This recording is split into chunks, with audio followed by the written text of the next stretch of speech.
What are you wearing? A Canadian tuxedo. Canadian. I'm a hockey player. Let's go Blues. Let's go Blues. Let's go Blues. To all you Blues fans, we're bleeding blue with you. Let's go Blues. Let's go Blues. Let's go Blues.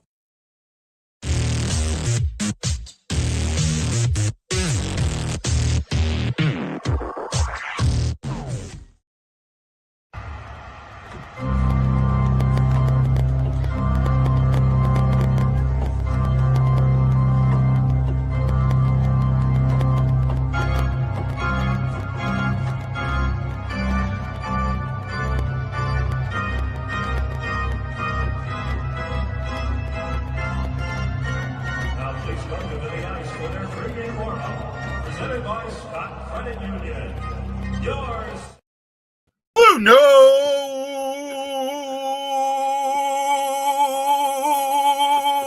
Fan Report. Hello, hello, hello. Hey, did you hear the cheering that time? I did not. I don't know if Corey did, but I did not. No, I didn't hear it either. No, I don't know, because I had to do something with somebody else today, and they heard it.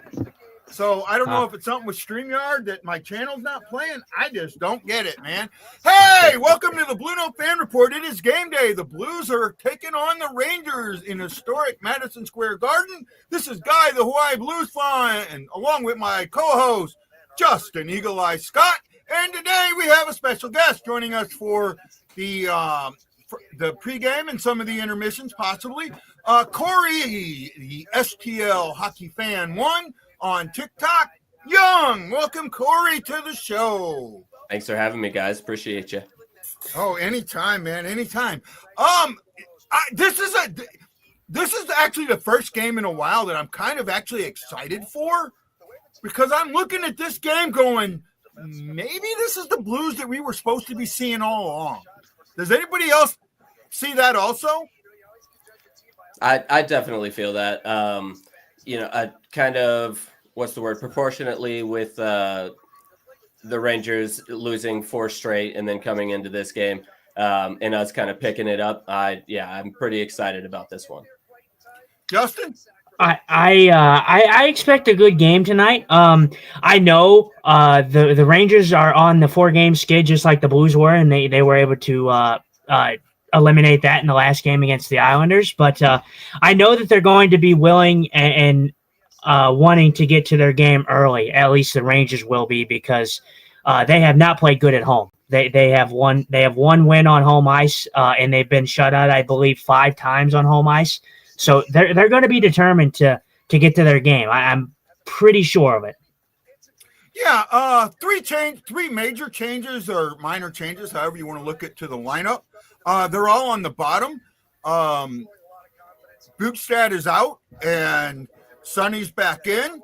I actually thought Bukestad had a really good game last game, and kind of wish he would stay in for a little bit to give that fourth line just a little stability. However, bringing Sonny in, 6 of one, half dozen the other almost. So, Sonny helps on the penalty kill, and the penalty kill's been good of late. Mm-hmm. Right? The other change was Kessel is out and Mailou is in. Not sure how I feel about that. I think Kessel's been playing well. He's been shooting the puck, and that's something that we've needed to see. Hopefully Mailou, who got a couple of goals down in the lower level, will do it here. What are your guys' thoughts on Mailou coming in? Start with you, Corey. You're the guest. Yeah, you want to take that, Corey? Yeah. Well, okay. So whenever I saw the projected lineup, I honestly was a little more scared for this game now, because you go down, you get your confidence back. 2 goals in 5 games.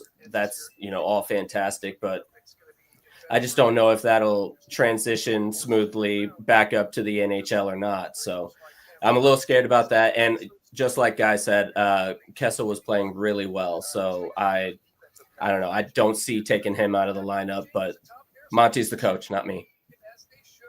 Right? What about you, Justin? I think with I think for the Mayu trade or the Mayu situation, I even called this out when it happened. I kind of thought that Mayu getting called up was a little too early, a little bit premature.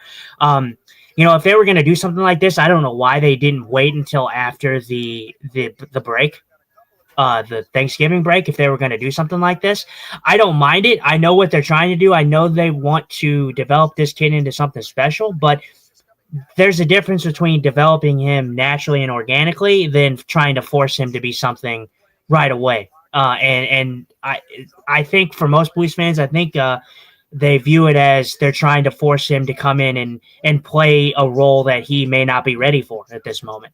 I don't hate. So, go ahead. No, well, what they did do is they took Falk and Tucker? no, not Tucker. Falk and Fowler.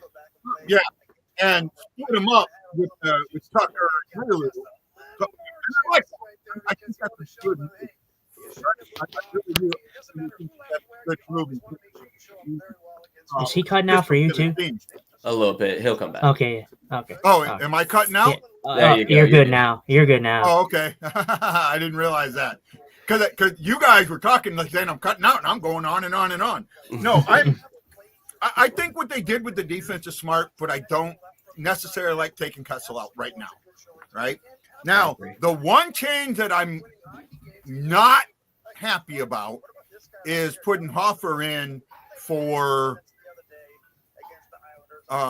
Bennington, because I thought Bennington played absolutely spectacular in the last game, right? And I don't know if this is the right move. I understand it, but I don't know if it's the right move. And we got 14 people watching us, so yay, man! That's like the most we've had in a while. Yeah, welcome and in, that's everybody. 15 there for a second. Yeah, welcome. We'll get to comments in a second. Well, Go ahead, I see where you're coming from with the whole Hofer thing and who's starting. But the way I think about this is Bennington's going to get. Bennington is still your starter. So you still look at these goalies. I even spoke to you. I think Bennington had a fantastic game in the last game. But I think Hofer's been the more secure goalie of the two so far in the recent games. How I view this is you have a struggling New York Rangers team that's been struggling at home to score and get goals on the board. Bennington's going to get the game against New Jersey. So New Jersey is going to be a far better team than the Rangers will be. Not to take anything away from the Rangers. They got some star-studded talent over there. But the Devils is going to be your challenge, and that's where your starter is going to play. Yeah, kind of to piggyback off of that, I still want to believe that we have the 1-2 tandem. They're going to split things pretty evenly. So I like the leapfrogging of you get this game, you get the next. Obviously, I also like the idea of whenever somebody gets a shutout, you get the next one. So. Yeah, I mean, I am 100%. See, the thing is it could be, like Corey said, it could be a flip-flopping in games, but also that could be a negative in a way because I think that you should ride the hot hand sometimes. There's goalies that are capable of playing multiple games. Back-to-backs are a little different. Back-to-backs, you're going to see both goalies play that. But if you're playing every other day, there's no reason your starting goalie cannot play that. Well, let's go through some comments real quick. We got Sister JJ saying escape from New York with big win. Let's win Blues. John Hefner is offering a Shattenkirk bobblehead to anybody that picks the exact score. We'll do that closer towards, don't do it now because I'll lose it. We'll do it closer to the start of the game. Chris Shockey says May has a sneaky quick shot. I hope we see it. Could it be Springfield is so bad they don't think it benefits May? And that's a possibility, right? But they did say it was a finite amount of time, so they might have had that 5 games preset because they let him play that last game before they flip-flopped them before. Yeah. So they could have, if they sent Hunter down, Skinner down, but left him down. They didn't pull Malu, so they wanted him to play that game. Matt Lowe says, "What's up, fellas?" Hey, Matt Lowe, how you doing, buddy? Mike Marciano says, "I'll be in the house. The Devils are on a 3-game losing streak. Let's hope we can make it 4." with the schedule because of the Olympics having 2 goalies is going to be a plus. Chris, I agree with that. Right. And Shannon 4260 says, yay, or yo, hi Shannon. Yo. Welcome to the show. We appreciate anybody and everybody that shows up. Like I said at the beginning, I'm looking at this and going, I'm excited. Now we do have one bad thing to talk about. The Blues waived Texier. He cleared waivers. They assigned him to Springfield. He refused to go. Then they waived him again with the for contract termination. They terminated his contract, and it got put out by Pierre LeBrun that there were 6 teams after him, and that kind of shocked me. Right? Yeah. If there were 6 teams after him, why don't you? How do you not get a trade? Right. You know, how do you not get a trade if 6 guys are willing to take him? Now he ends up signing a 1-year, $1 million deal, which I'm basically almost league minimum. With for a veteran, with his veteran, it's close to league minimum, and that's protracted, so he doesn't get the whole $1 million for the year. With Montreal, something about Montreal and us, huh? Yeah, we're gonna have to start. We're gonna start. They're the new Red Wings. We're gonna have to start calling the Montreal Canadian Blues. Right. Yeah. This is not a bit as big of a deal to me. Alexander Texier at this point was expendable. It is shocking, but about the trading thing and all that. But like then again, though, you don't know if they tried. They might have tried it. Maybe they what those teams offered wasn't what the Blues wanted for him. I mean, you never know. I'm sure if there was teams interested, there was discussions had. It just didn't go anywhere. Texier, like I said, getting a shot on Montreal. He's not going to be some top 6 guy for them. He's going to be a bottom 6 guy. He probably played 4th line minutes for them. Alexander Texier is not a gigantic loss. I mean, there was talent there, and I would have loved to hope that his talent would have showed in St. Louis, but I can't say anything like that I'm too overly joyed about, from him, here. Yeah, his time here, he was not. He never could crack the lineup, right? And then this year he was supposed to, but Joseph just. Where the F did Joseph come from, right? I didn't see that. Yeah. I said at our preview, if Joseph is starting for this team, we're in trouble. Joseph absolutely earned a start. Yeah. Right? I mean, he's earned it. And I'm like, okay, I'll take that. I'll take it, right? Chris Shockey says not at the price. What this tech situation says. They got to talk to Rammer. Now, Coach Rammer is also a scout for Montreal. He's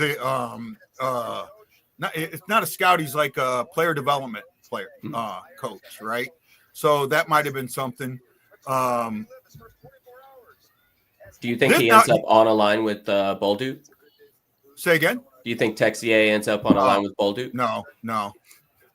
Bolduc's a top 6. Texier is a bottom 6. I don't see. Yeah, I mean, not the way Bolduc has a higher ceiling than Texier does, but Bolduc hasn't been playing the greatest of hockey anyways. Yeah, I think for they've Montreal been playing him on recently. about the 3rd or 4th line recently. Oh, they have. So so it's possible. Yeah, he's. Yep. Yeah, have you noticed a bunch of Montreal fans have been very, very quiet. Oh yeah, they were all up and about. Oh yeah, how about that, St. Louis? We fleeced you, and then now he's dead silent and ice cold. Now they have nothing to say. Yep. So. Yeah. Well, I still think that they didn't fleece us, but they got more than. I still, again, and I said this before, I didn't have a problem with the Bolduc trade. I had a problem with the return. Right? I feel. You're taking a guy with 76, 80 games, in the league against a guy that had 4 games in the league or 6 games in the league and trading him one up. right? I wasn't too happy with that, right? And I felt like we should have gotten a third or a second or something else, right? So Montgomery, this is 1 year. Oh, wow, we're playing the Rangers 1 year from when Montgomery got hired. He got hired on November 24th, 2024. The next day, we played the Rangers, right? Yep. Right. So this is 1 year since we've had Monty. Very nice. The Rangers come into this 10-11-2 with 22 points. They are 1-7-1 at home. The Blues come into this game 7-9-6 at 20 points. They are 4-4-2 on the road. They have 2 points, and this is a successful road trip, no matter what happens in New Jersey, right? Yeah. And that's what they needed to me, right? Have a successful road trip. And as long as they can get a successful road trip out of this, I'm going to be okay. I'm going to be okay going into, the Thanksgiving day off and then, into December. I'm going to be okay with that. Yeah, I can agree with that. You can see, like, obviously whenever the season started, we had, so many like flip-flop games. You have really good games against Dallas and Edmonton, and then horrible games against Detroit and Chicago and stuff like that. But now, like, as you're getting into, unfortunately, it's in overtime losses, but you can see like things kind of narrowing down, kind of like leveling out to where we're being more competitive. And I think we've seen that a ton on this road trip. Go ahead, Justin. Well, and that's a good point. The Blues on this road trip, despite having the 2 overtime losses, I thought the Blues were the best team in every road game they played so far. Not the ones beforehand, but the on this road trip, the 3, the Toronto, the Philadelphia, and the game last game. I thought it was a more even back and forth tilt, but I thought the Blues controlled most of those games. I thought that they deserved to win most of those, or all 3 of them games actually. But I can agree with that. It's the second period seems to be, or at least we take one of the periods off, and then seem to let the other team get back in. So if you solidify that, I think you're fine. Yeah, well, I'm with you. I felt like I will say Toronto. We outplayed Toronto the full game. I felt like we should have won that one. Philly, I feel like we outplayed them most of the game, not the whole game, but most of the game. Still feel like we should have won it, but we backed off, and that's on us. It's not like Philly stepped their game up to where they beat us. Right. We beat ourselves on that one. But the Islanders, I mean. You mentioned shutout. As far as I'm concerned, that was a shutout. That was just a luck goal that Bennington gave up. I mean, that wasn't on Bennington. That wasn't something, just a rebound that didn't get cleared enough, that went to the right spot. Well, and then you have the whole controversy at the end where the Islanders could have tied it, with the whole high sticking bull crap thing. And, we went over that. And I don't know how, Corey, I don't know how you felt about it, but we discussed that ad nauseum. We thought that was a joke of a call. I mean, just NHL embarrassing themselves once again. Yep. Short answer, I agree. We won't get too crazy into that. Yeah, I mean, I never even saw the explanation of it. I know. I don't think they gave one. Montgomery talked about it a little bit, but he said he was going to talk to the supervisors. He didn't understand the call at all. Right? How can a guy be control of his stick when he's knocked down? Right? When he's tripped. My biggest thing is this is something the NHL absolutely has to fix. If a goal is waved off for goaltender interference, that's a penalty and should be called a penalty. Goaltender interference is a penalty in and of itself. I see. Once the penalty happens, right, the goaltender interference, the goal, they had control of the puck. So the goal itself never happened. That means the penalty happened. And it's not, the Blues didn't score on the 5-on-4, right? So the penalty needs to come. It needs to be a penalty. And I also feel like when you challenge for goaltender interference and win, you should go on the power play. Right? I can agree with that. Something I actually didn't think about. I don't know why. Yeah, well, and I think, the way that the NHL views it is, oh well, if it's goal interference and we call for the no goal and we call it a no goal, then that's your power play. I feel like that's the way that the NHL views it. It's you didn't get scored on, so that's your reward. You didn't get scored on, so. Well, the problem is, by rule, the goal would have never counted anyways because the arm would have went up, and because they had control of the puck, right? Because they had control of the puck, the play would have blown dead.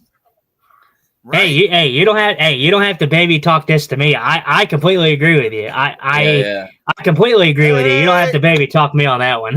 Yeah. Hey, Shaggy. This is Shaggy, my new Rangers friend and fan. I sent you a link on Twitter, man. You are welcome to join us. I know 4 gets to be a little much, but Shag, you're always welcome to join us, and we can figure it out. We're pretty good at that. How are we doing on time? We're getting there. So let's go ahead and go into our predictions of what do we think is going to happen for the game and who our player to watch is. Corey, you're the guest. I'm going to let you go first. You cool with that, bud? Absolutely. So I'm gonna say it's gonna be another close one. I think we narrowly escape overtime again. Because I think they're still building. I think it's a slow. It's baby steps. We're getting to the good stuff. So I think we get 2-1 win in regulation.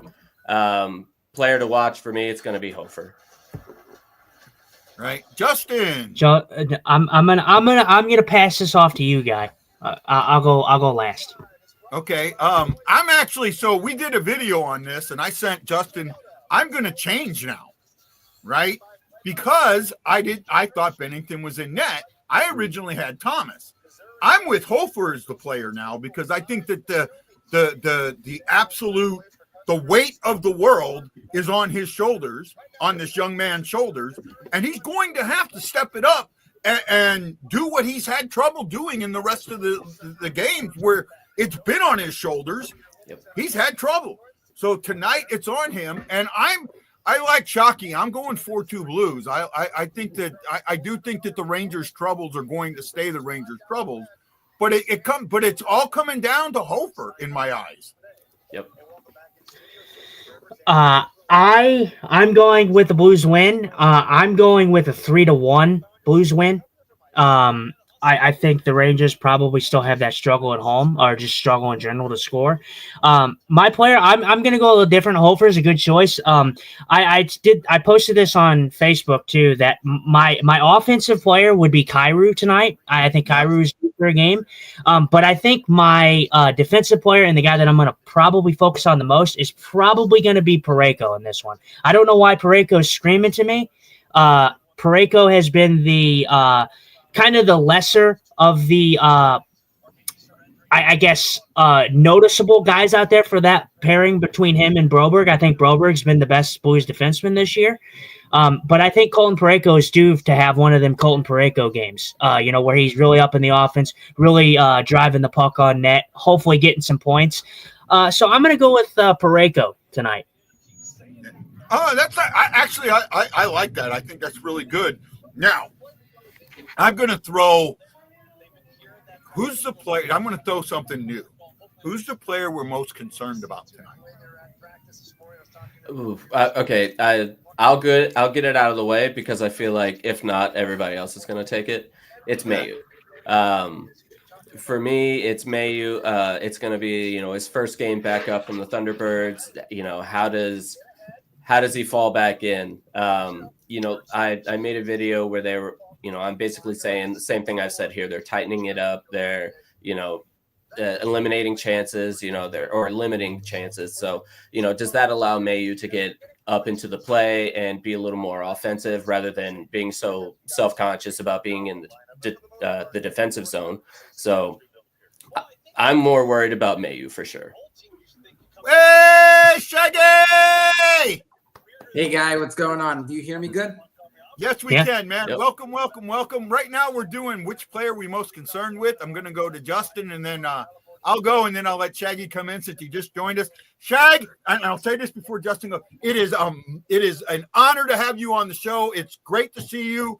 I've missed you. You are one of my best. You're my only New York friend, but I love you, buddy. I just had to say that, man. All right. Yeah, Guy, I missed you for a while. I always like to check in on your show because it's fire. I appreciate it, bud. Go ahead, Justin. I have two in mind. I'm gonna start with the one with one that I think is kind of not my choice, but I'm gonna go with Falk just because of what happened last game. I don't think that he's injured. There hasn't been anything I don't think out that he's been injured, but you never know. You know that may be a foregone conclusion that he might be hurt after what we saw. So that would be my one noticeable guy there. But I think the guy that I'm going to go with actually is Pavel Buchnevich. I think Pavel Buchnevich has had 2 great games. Can he continue that and finally get on the board and get off of this skid? Or is he just going to be in another game where he looks good but can't seem to find the back of the net? I absolutely agree with you. But Buchnevich was mine, and Mike Moriano said the same thing. Falk. So what it turned out to be with Falk was a skate. His blade came out. Right? They said because that's why he was back on the ice, that he was fine. It was a skate that he's playing. Okay. He's not on the injury list, or he's not questionable or anything like that. So hopefully he's good to go. And we'll see. But no, I'm with Buchnevich. He had a good game in the last game. Didn't get he had an assist, but he had it.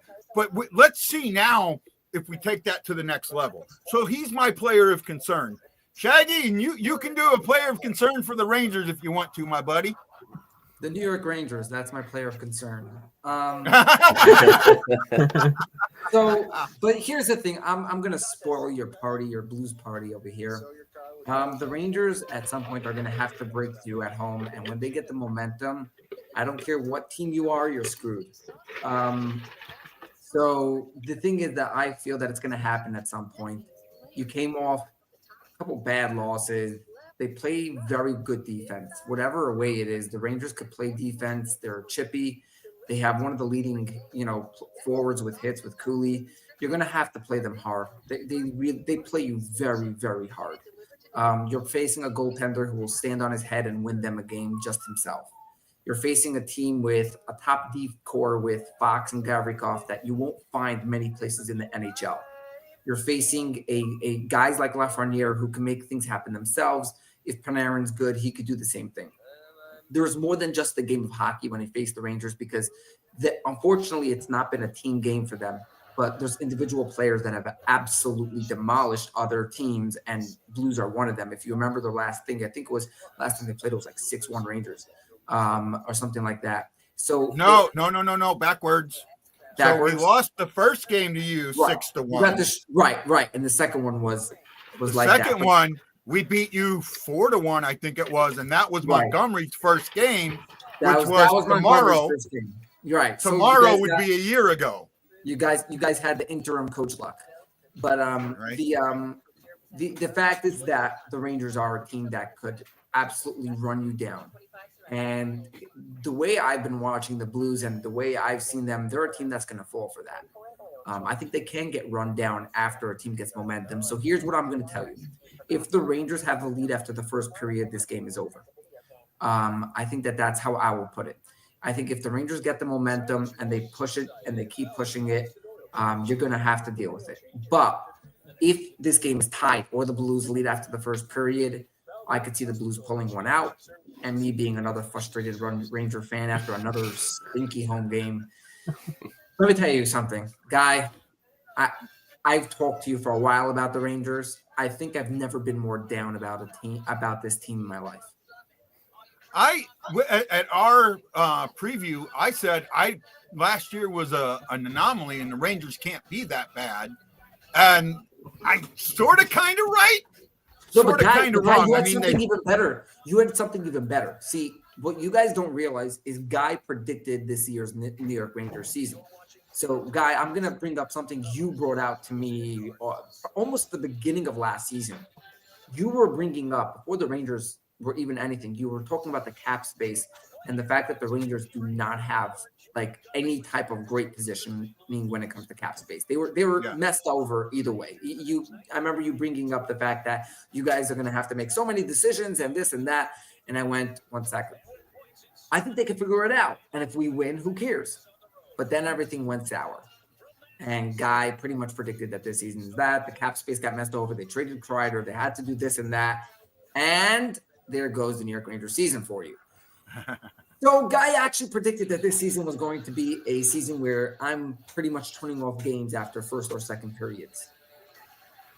Well, I mean, go ahead, Dustin. No, I just it's great to hear a New York Rangers perspective because I actually like the Rangers. The Rangers are one of my favorite teams on the Eastern side. I love the energy that team brings. I love some of the players on that team.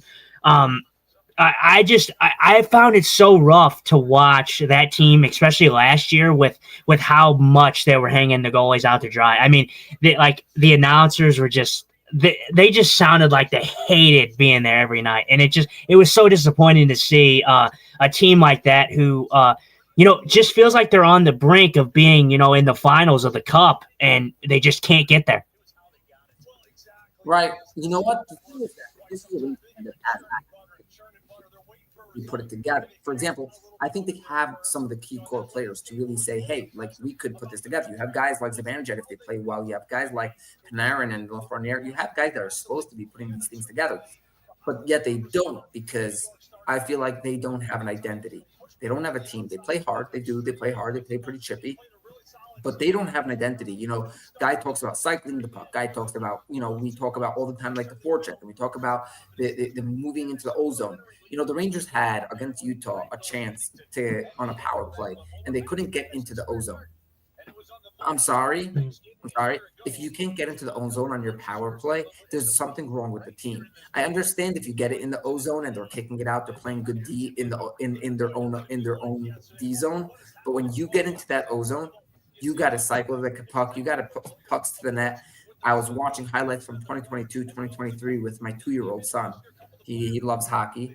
And I'm watching the game, and Panarin has a play in which his 4-goal game in which he just simply brought the puck to the middle of the ice, and instead of looking for a play, he right away put it on net. And the reason why that works many times is because if you are a team that could put together plays, it allows the shots to have more effectiveness because teams will always think that you will shoot that puck. The second your shots are you're not a shooting team and you try to make that perfect play, teams know that, and they'll pressure you to pass the puck and pass the puck and pass the puck, and you'll look like the Islanders' power play of last year. So you want to have we heard yet if Torchek is going to play today? He's a game time decision. Yeah, so I didn't see anything yet. My guess is that you're only going to find out after they come in from practice. I'm going to right now check my guy. My figure is that he's out, but only because I wouldn't suggest. I don't think they would. I don't think they would put out that type of thing, a game time decision. Yeah, they got him listed as a game time decision. Okay, Trocheck is according to so I have Trocheck was on the ice for warm up. So as of now, it's still not decided. So that means either that he's going back in and seeing how he feels after warm ups or something, but hasn't decided. But by the way, the Rangers, when he did come back, looked like a whole other team because you move all the centers down, and he's a guy who's going to win you on faceoffs automatically. The guy I love Trocheck. Trocheck's one of my favorites over there on the range. I don't know what I've always loved about that guy, man, but he's just he's so tenacious out there. He never gives up. He's so hardworking. I think he makes any line that he plays with better. I think he's a great player. If you want the word for it, he plays hockey. There's I Yeah. No. What I mean like that, I mean that in a very serious way, actually. And I think Corey sees this a little bit. There's players out there that like they're out there. Like you take a Ryan Reeves, he's not out there to play hockey. He's out there to be an enforcer. You have guys out there like even Matthew Barzal, who he's playing hockey out there, but he's trying to sort of beat you. He's trying to beat you with speed. Trocheck uses every part of his hockey skills. He could play defense, he could play offense, he could face off, he could stay by the net, he could shoot the puck, and he does every part of the game. He plays hockey, he plays real hard hockey. I myself have played hockey, and I remember a coach telling me that that the problem with my game was that I'm too focused on my own skills instead of trying to play a game of hockey. There's so many guys who have so many skills and they focus on their skills a lot and they don't focus on what they can actually just provide hockey wise. There's a lot of talent on the Blues. And the one thing that I will tell you is last year, Jake Neighbors, Dylan Holloway, these were guys who were playing hockey. These are guys who were playing every part of the game. I loved how Neighbors looked last year.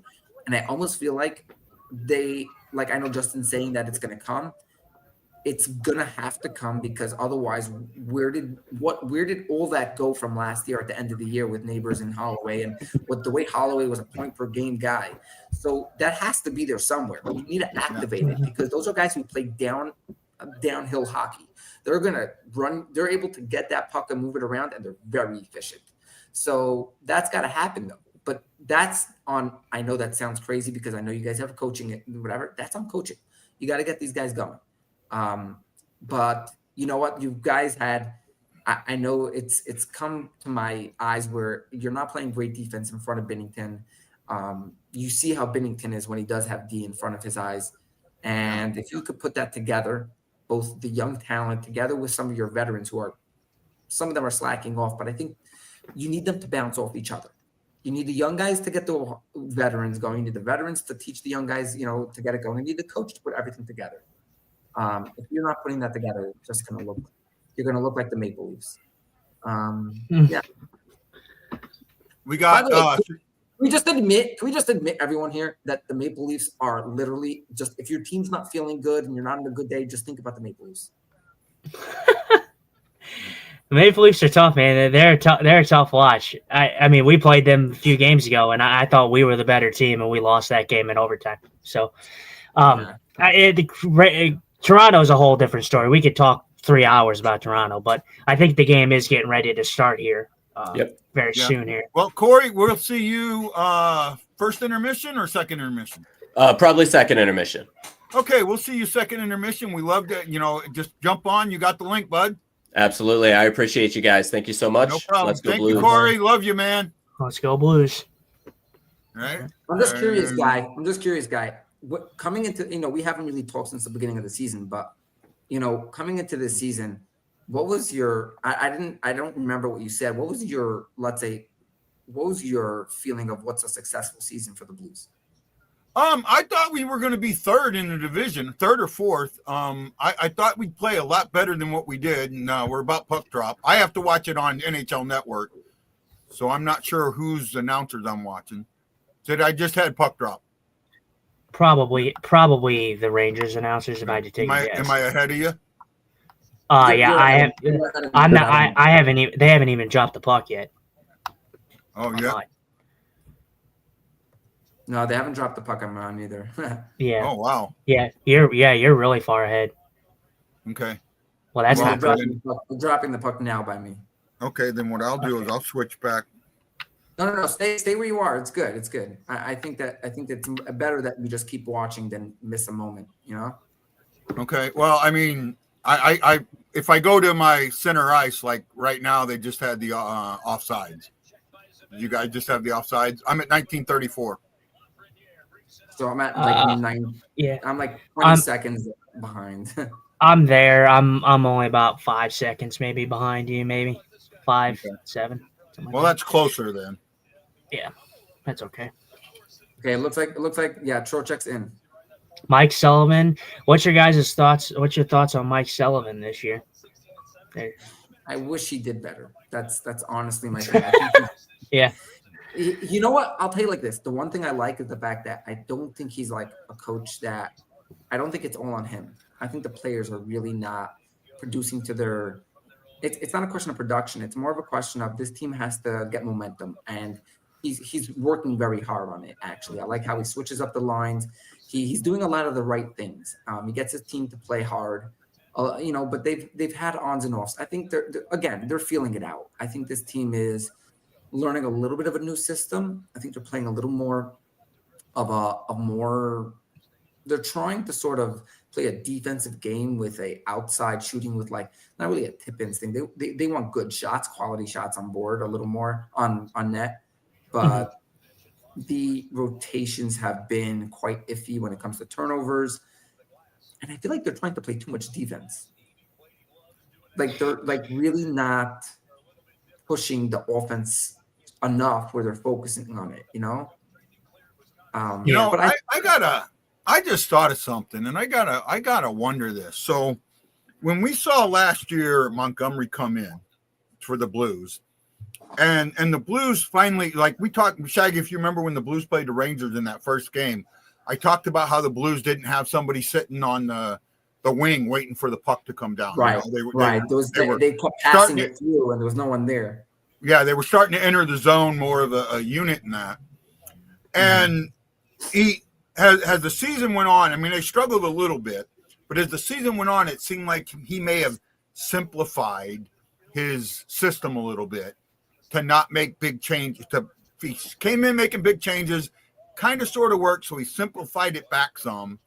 And I wonder if maybe during the preseason, he implemented the bigger changes, and that's where this team is struggling, that the system is changed enough that they're not there yet. And maybe we're starting to see them get there.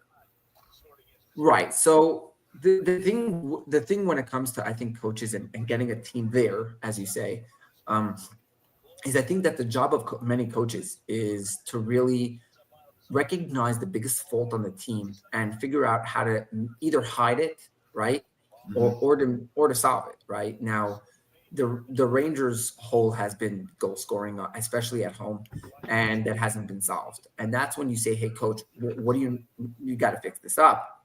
But it doesn't mean they're doing a bad job. When you look at the Blues, I say, "Hey, guys are not producing the way they really were. What you got to fix that, right?" Yeah. So I think that you have to look at that. Montgomery he had to simplify it, because when you come in, you have to make an automatic change with the guys you have. And you got to make a big impact. I still feel that there's going to be a move on these Blues getting rid of some of the veterans. Way to go, Hoffer. The Rangers have come out playing a very hard forecheck right here. Oh man, what a save! Gracious. That was a goal. That's a missed shot. I'm sorry. I give credit to Hofer, but that's a miss. You got to lift that puck. That's actually Boberg. It was Boberg. Boberg blocked it, I think. Yeah, it was Boberg that blocked it, because that was. It hit the post. No, you got to lift that puck. You got to lift that puck. Yeah, I think. Oh yeah, Boberg, I think, did get a stick on it. Yeah, you got a stick on it, but that's a puck you got to lift. You sort of want. I mean, that's really what you want always. You want the goalie to have to make a stretch out movement, whatever it is. I like how the Rangers have come out here, though. They're playing pretty hard right now. See, this is the Rangers team. That the thing is that if you do all this, here's the Rangers for you. They'll do this. They'll go down 1-0 on like a sneak and goal, like off a skate, off a foot. You know what I mean? And then they'll just lose the momentum, and then you're going to see a sleepy team the rest of the game. Yeah. Lose that momentum, lose the life in the building.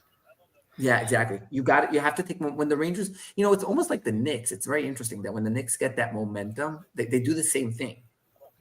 It's very interesting. When you go to MSG, you're going to get the crowd. You get the crowd, I think one thing, so New York, when it comes to the Rangers, specifically, first of all, you have an iconic building and an iconic city.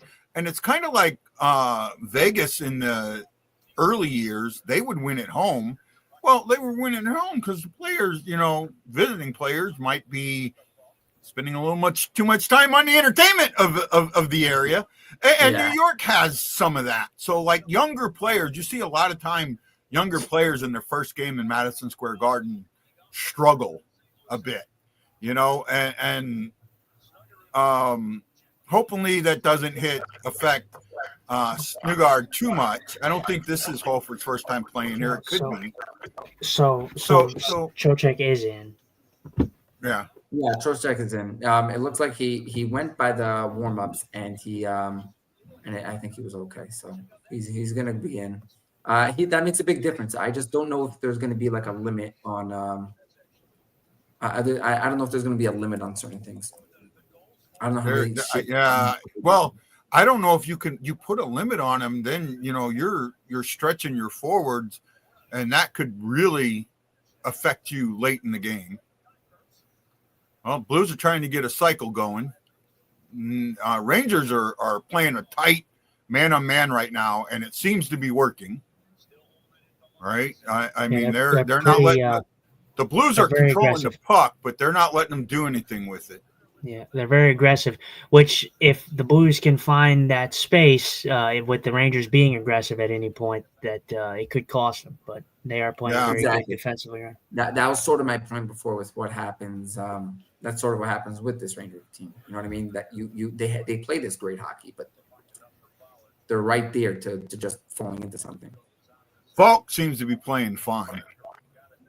I just seen him in the corner, so. Mm-hmm. I think he's fine. I just was thinking, I don't know, because he got up so slow. Yeah. I mean, and obviously he was helped off just because of the skate, I guess. But I thought it was like an injury, maybe, because he went down the tunnel like he was injured. I think originally the coaching staff didn't know what it was, so they took him down the tunnel. I hear that. I do hear that. Man.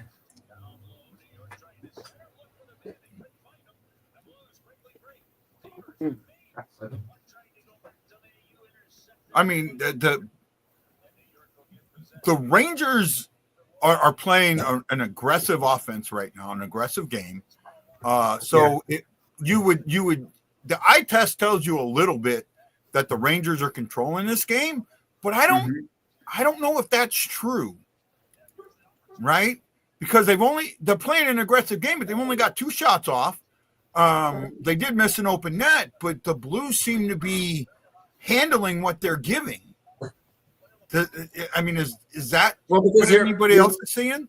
Yeah, but you're facing, when you watch this, you see you're facing the pressure. You're not facing sort of high quality shots. You had one high quality, which was really badly mistaken, I think. In my opinion. It was missed. It was a missed shot, basically. It was a missed shot. So you're not exactly facing like crazy. You're facing like physical pressure, but that's not going to do anything against a hockey team because they will just be physically back. Ah! Very nice hit. Yeah, Guy, you're like so far ahead of us, dude. Okay, I'll kind of be quiet a little bit then. By the way, very good chance. I'm at 13:45. They just had an icing. Yeah, I'm at 13. Yeah, like 5 seconds. I'm about to be an icing. Yeah, it's icing now. I'm just saying that Shesterkin against. He shot that too early. He shot that too early, and he finally got the puck handled and he just shot it too early. Should have waited just a little bit longer. He didn't make Shesterkin commit first. Shesterkin, yeah, he's a good goalie, man. I love Shesterkin. He got hung out to dry last year a lot. I also didn't think he played that well last year. Oh, no, I don't think he played that well, but I don't think he was the main cause of that problem because they were also playing very bad in front of Quick, too. Yeah, it's interesting, actually. I found it very interesting that. Hey, Shaggy, you're gonna have to go out and come back in. You're coming in really bad, bud. Yeah. Unfortunately, it happens with him sometimes. I was hearing the echo. Yeah. All right, Blues coming in the zone here. Yeah, very good try by Shin there. Shin with the best chance of the game right there, besides the one Ranger shot. Yeah. For me, I don't think anybody's really controlled this game yet. Yeah. It's kind of been a back and forth contest as of right now. Blues are getting some offensive zone time, though, which is looking good. Yeah.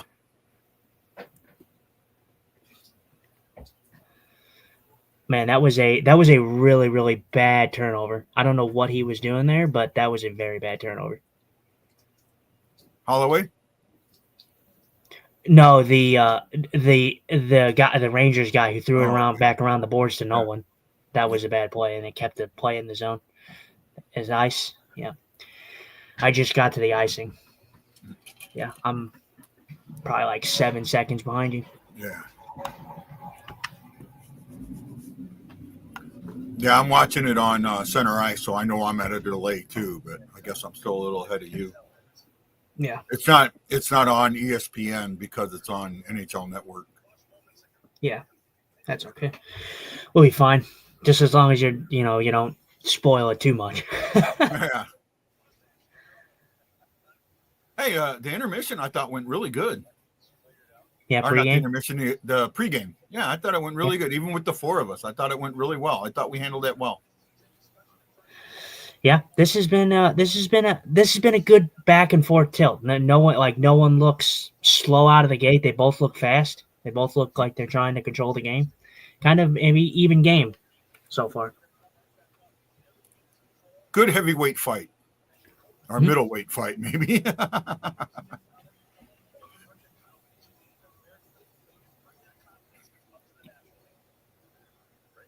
Oh, that was a win. That was a weird face-off win. Thomas won that and won it to the Rangers somehow.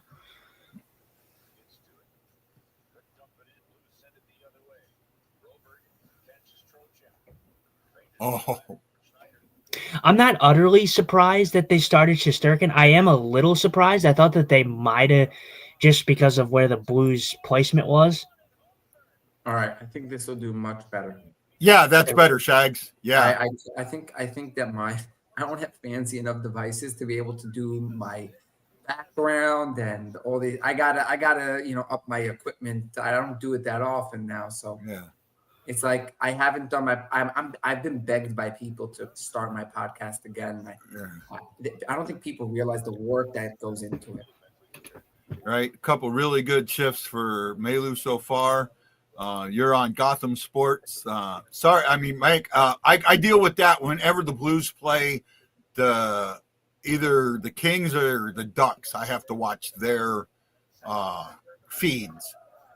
Yeah, so good save by Hofer there. The entire point of sports, I think, was to allow fans to you want fans. I mean, the sport doesn't survive without fans. I found it absolutely horrific, the fact that we used to be able to turn on our TVs and just watch the chat and be able to watch the game. And now you have to figure out, where is it on tonight? It might be for all you know, you're gonna have to go to Tubi TV to watch it. Yeah, sometimes with the NHL that is an issue where the game is. What's really funny is, especially in St. Louis, when the game's not on Fox Sports Midwest, people have a freaking meltdown. Where's the game? Where's the game? Where's the game? In the groups, because I see it from others. Where's the game? Where's the game tonight? Where's the game? Why is it not on Fox Sports Midwest? Because it's a nationally televised game, right? I mean, it's an absolute meltdown. And then you've got, I guess now, is it called? It used to be MSG Network. Then you had the Yes Network, which is the Yankees entertainment system or something like that. So, yeah. So we had the Yes Network, and now they decided to make us pay more and just start paying for everything else. See, I agree with this, that the blackout on sports streaming sports streaming services need to stop, especially in the NBA. I think there's a misunderstanding. What happens? You're actually if people are still watching your stream, or let's say that they're watching, it doesn't matter. I mean, if they're watching you on your app or so-and-so's app or center or whatever they're watching you on, you're still being watched. And I think that some way the services need to be able to combine that number. So this way they can go to advertiser and say, yeah, this is how many people are watching, right? Even within zone or not. But as long as you've got, I mean, there's got to be, in this day and age, there's got to be a way to make sure that because I know they count streaming now. They count streaming numbers on regular TV. When people watch it later. So, I think that's one way to eliminate the blackout is to look at it this way now. Oh, nice move with the puck there.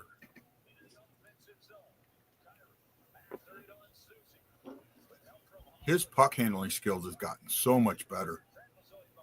Kairos? Yeah, he can hold on to the puck now. He got a little bigger. So it's good good play there. Easy, just quick and easy shot on that there.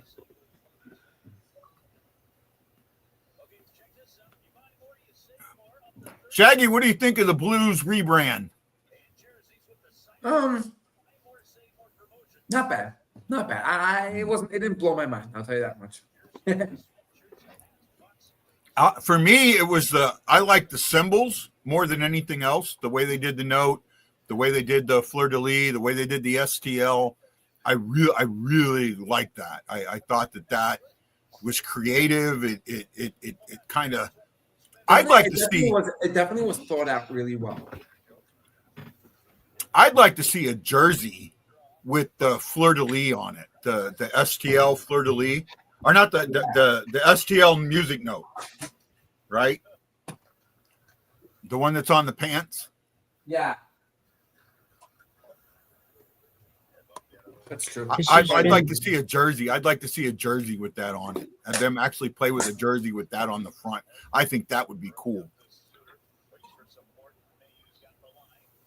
Blues are getting a lot better with the cycle this season. Because I've talked about it in the past, they're a good cycle team, but this season they've struggled with it. It seems like the last 5 or 6 games, it's starting to come around. I don't think people realize that. It was only a matter of time before this team, kind of started to figure it out. Like I said, the underlying stats are there. Yeah. It was just a matter of time before they figured it out. The problem that I have is a friend of mine was once talking to me about these underlying stats. And the problem is that some of these underlying stats, as true as they are, if you look, I can't tell you how many games the Rangers have deserved to win, but you make one small mistake and you lose that game. That's where you have to realize that it's not always about your overall production. The Rangers could absolutely play great defense. They could lose a game 2-1, and you'll go, hey, they must have played well. And you'll look at it, yep, they played well. But how'd you lose that game? Simple. You were tied at 1, and you gave up shorthanded goal, let's say. Yeah. It's very simple. And we talked about that. The Blues defense everybody says the Blues defense is, so bad and everything, but the stats show that they're not. But it's like you said, and we even talked about this. I even brought this up when I posted those stats that the Blues are a team that has just struggled with eventually making a mistake that leads to the back of their net. So they could be good in the defensive stat, but right. No, I'm with you. Right. Yeah, you're starting to break up again, Shag. 1 second, I got this. Yeah, we're starting to get feedback. You're breaking up, and we're getting feedback from you. How are we doing now? Better. That's good. That's good. Right. Good. Yeah. So the thing is that there's no stat on that. There's no stat on it. There's no stat that says, hey, you made the worst mistake in the game. So that doesn't really help us. You know what I mean? Yeah. The Blues goaltending at the beginning of the season was absolutely atrocious. However, I view, it wasn't all on the goaltenders. There was a lot of breakdowns. There was a lot of miscommunication. There was a lot of things going on. And it really seems like things are starting to get better. And again, they're only 2 games out of 500, right? Which isn't, the Rangers are above 500. No, they're 1 game under. Or the 1 game under. Oh, okay, yep. Fine. I'm saying, they're right there as well. They were actually above, and they went down after the 2-game loss. But I'm saying the Rangers are a team that are right there. There's so many times. I mean, they show so much potential and they can't put it together. It's a problem, and I see it constantly with this team. I see it. I mean, the problem with especially hockey now is that I feel like players are getting faster. I think defense is getting better. I think goalies are, there's less good ones. It's more about the rest of your team. You know what I mean? If you look at like the top goalies, it used to be a fight for Vezina. I feel like it's like been the basic guys again, not basic, but it's been like much harder. You know what I mean? Yeah, but now Hullebuck's out for 6 weeks. But I'm saying that's the thing. This is how 4 to 6 weeks or something like that. So the Vezina might be more open this year. I actually thought Bennington was going to be a Vezina finalist winner, and unless he actually just blows it away. If they play defense in front of him, then he'll be up there. But you're not exactly, you're not getting crazy defensive numbers. Yeah. Shots right now are 6 as we're in the commercial break. Shots are 6-4 in favor of the Rangers. The rest of the stats are kind of even like that too. Attempts are close. Hits are 9 apiece. Rangers are winning the faceoff circle 60% to 40%. Takeaways are even. Giveaways, Rangers have given away 5, Blues 3. So early on, I mean, we're seeing a somewhat of an even up played game in my eyes. It's been physical. It's been physical up and down. Definitely a lot of chances both ways. Not a lot. There are a couple chances both ways. I think that you're going to have to start seeing a little bit more of some better shots being created, but on both sides, really. But definitely it was a fun. It so far been fun. So far, it's been fun. Mayu has been good so far. From what I've seen, he's been good. He's doing that blue system. I mean, you see that blue system working in effect. How they want the defenseman to jump up into play. Yep. Oh, we lost Shag for a second.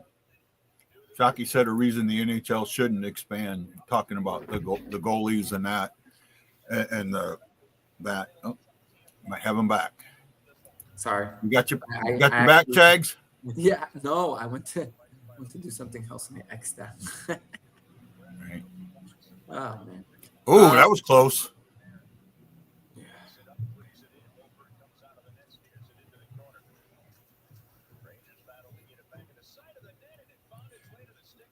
I mean, it's a back and forth game right now, and I can't say that any one team's had more of a control than another, but for the most part, it seems even up. I'd say even up, maybe slight edge to the Rangers, but not much. Go. Quick.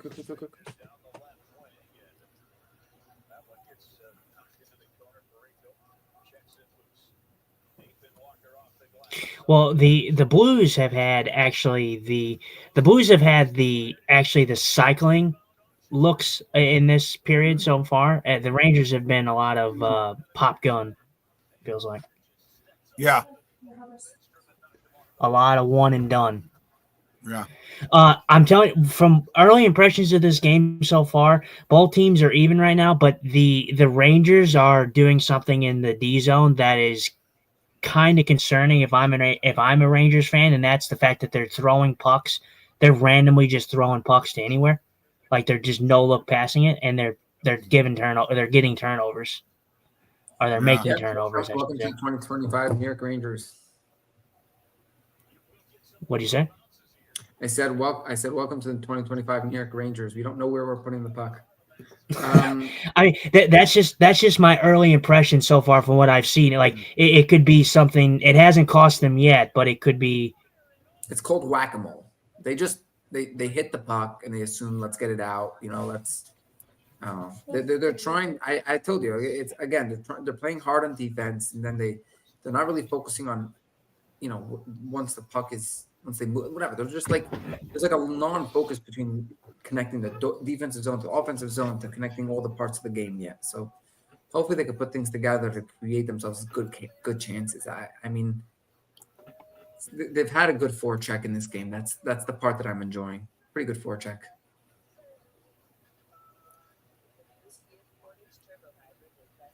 You know what I mean? Yeah, I just from what I've seen, that's just kind of what I've kind of gathered, at least just from this early portion of the first, just in my mind. But I mean, it's always fun watching the Rangers play, and it's always great having Shags on. He's a good friend. He's been a good friend for a while now, and I really appreciate him. Oh yeah. Thanks, Shags. Always. If I do my East Coast tour next year, I'm gonna have to stop up in New York and see you, bud. Oh, for sure. We got it. We're gonna have to go to a game or do something of that sort. Well, if I do it, it'll probably be summertime. That's better for me. Mike, he has been good. Hoffer has been good so far. Knock on wood. Knock on wood. Knock on wood. Knock on wood. yeah, like I said, it's been a very even back and forth tilt in this game so far.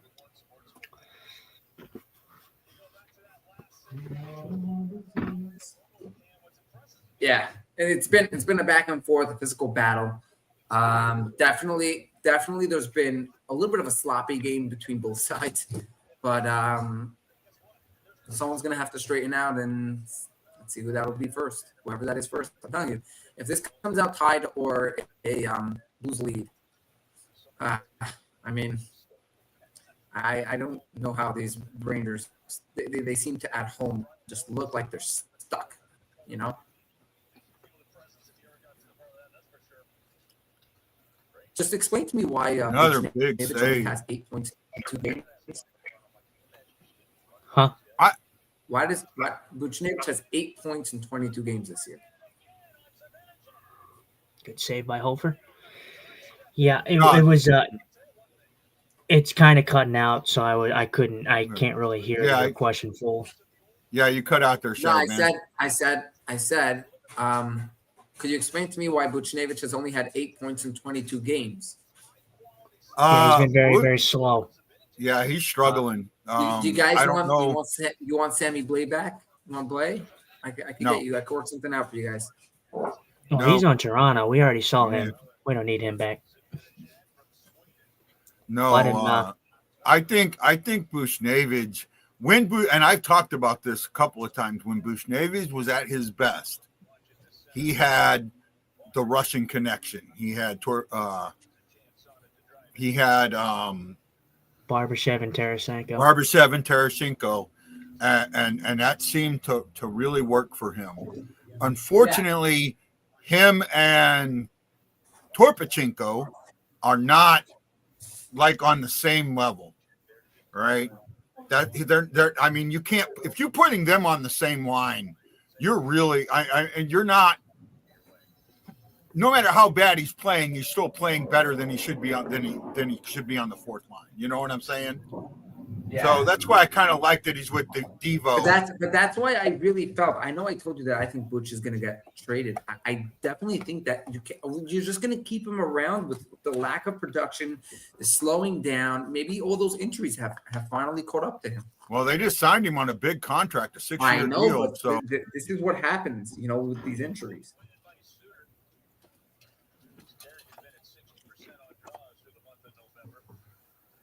Mayu fighting hard there with Fowler. I think splitting Fowler and Falk was the right thing to do with the young guys.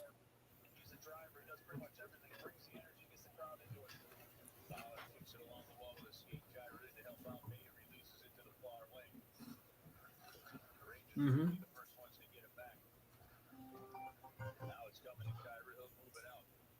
Quick shot from Holloway. Nice little move there.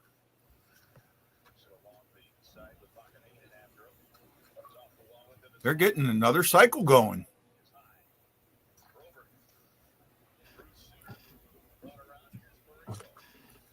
They're starting something, but there's only 3 minutes left of the period. Oh, look at that. Oh, what support.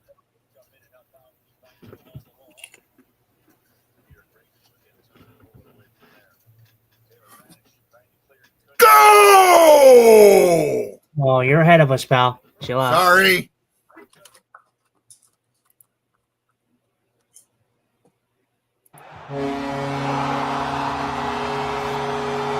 He almost said, oh, I hear it. I hear it. I hear it. No, you did it a different way. I hear it now. Yeah, I hear did it now. a different way. I did it through StreamYard. What a shot by Dylan Holloway. Broberg continues to show me why he's the best Blues defenseman this year. But, oh, hey, and look at that guy. Guess who gets a point on that one? Who? Colton Parayko. Parayko, way to go. That was Holloway came in. So Kyrie was along the wall. Holloway came in for support. Oh, Freed up Kyrie that got Holloway out, who got it over to Holloway for the shot. I mean, that was just a really good play all the way around. yep. Goldberg and Shag, Parayko. Actually, I thought Kyrie could have gotten one in there, but I wanna ask, what did you think about that one from Shesterkin's point of view? Is that just a good shot that he had no chance on, or how do you feel about that? You got to make that save. You got to make that save. That's. I'm sorry. That's. I mean, Holloway. First of all, the one thing that I think it was a lucky shot in a sense, but you still got to make that save. But that puck. I don't know. That was a good shot in the top shelf, man. You don't think it hit the player in front of him? I'm not 100%. I don't know. I don't know. I'd have to look at it again, more in depth. I mean, I don't know. I mean, yeah, it could have.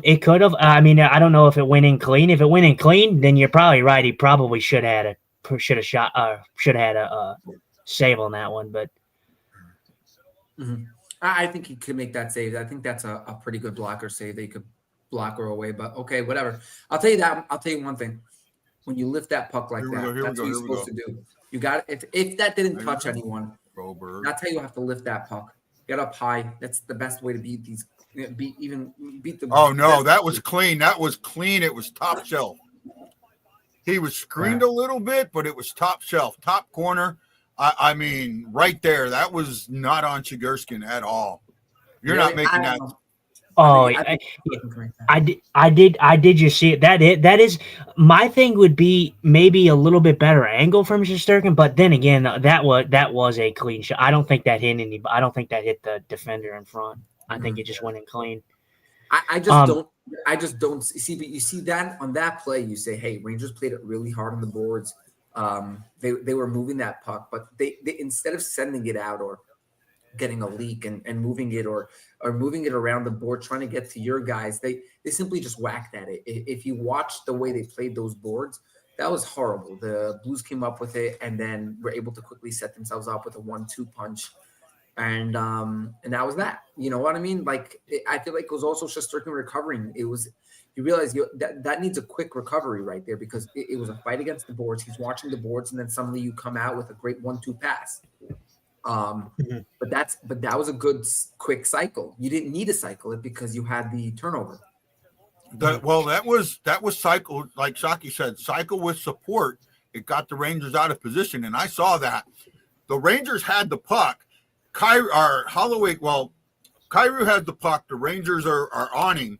Holloway comes in and supports Kyrou, and it kind of switch positions. So that allows Kyrou to get out and Holloway to get the puck up to Kyrou, who's then able to get it back to the defenseman who play catch to get Holloway, who came out of that corner, open and with the Rangers out of position. And that was, I mean, he had a guy on him, but it was still, I mean, that was a hell of it. That was a goal scorer's goal there. I'm sorry, Shag.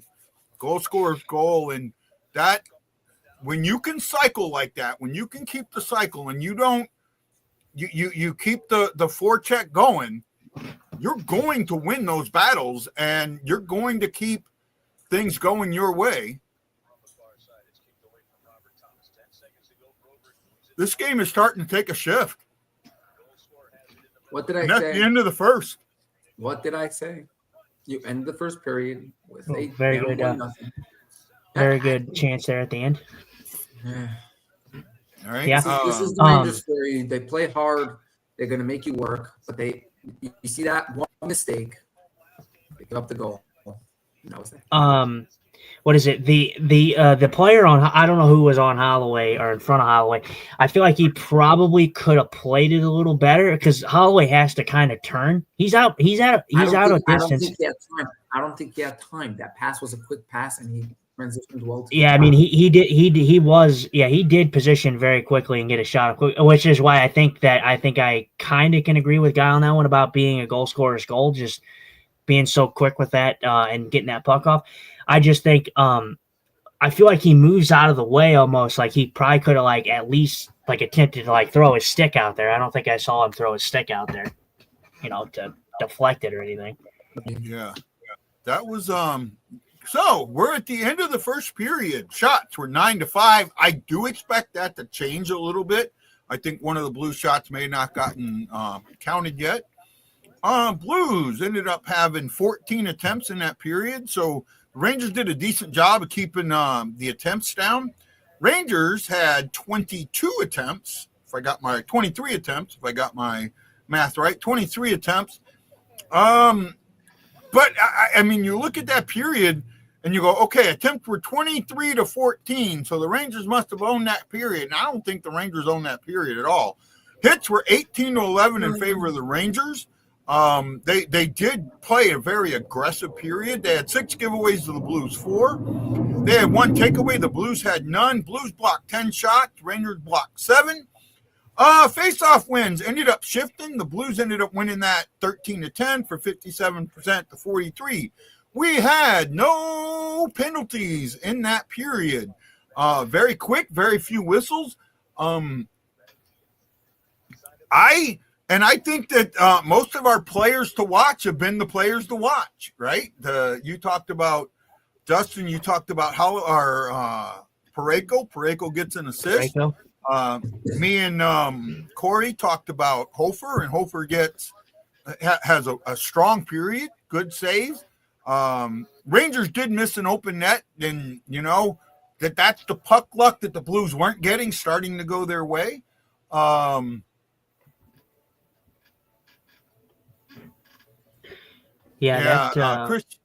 Chris Shockey says the Rangers defense is like what our offense was up to 4 games ago. Just throw the puck somewhere and pray your guy is there. Shaggy, I forget who your player to watch was. New York Rangers. Oh, the whole team, right? No, I'll give you this right now, Guy. I'll give you before I didn't really give you a great answer for this. My player to watch is Panarin. I think when Panarin's on and Panarin makes things happen, this team is much better. I have not seen a great Panarin this year. I think he's had some highs and lows, but it's really been mostly lows. I think he does so many great things on the ice, both sides, and I just want to see so much more from him. But if there's a guy that the rest of this game I need to see more is Panarin. The Blues have done a great job in just handling what the Rangers want to throw at them and sort of like brushing it off almost and saying, hey, look, we know you're going to make a mistake at some point and we're just going to take advantage of that. And the Rangers are going to do that. That's exactly what they've been doing the whole year. They've been playing hard. They're being coached. They're playing well. They're trying to do what they want to do, but they're just not completing it to the end. And again, I think Sullivan's the right guy to have around to go fix these type of things.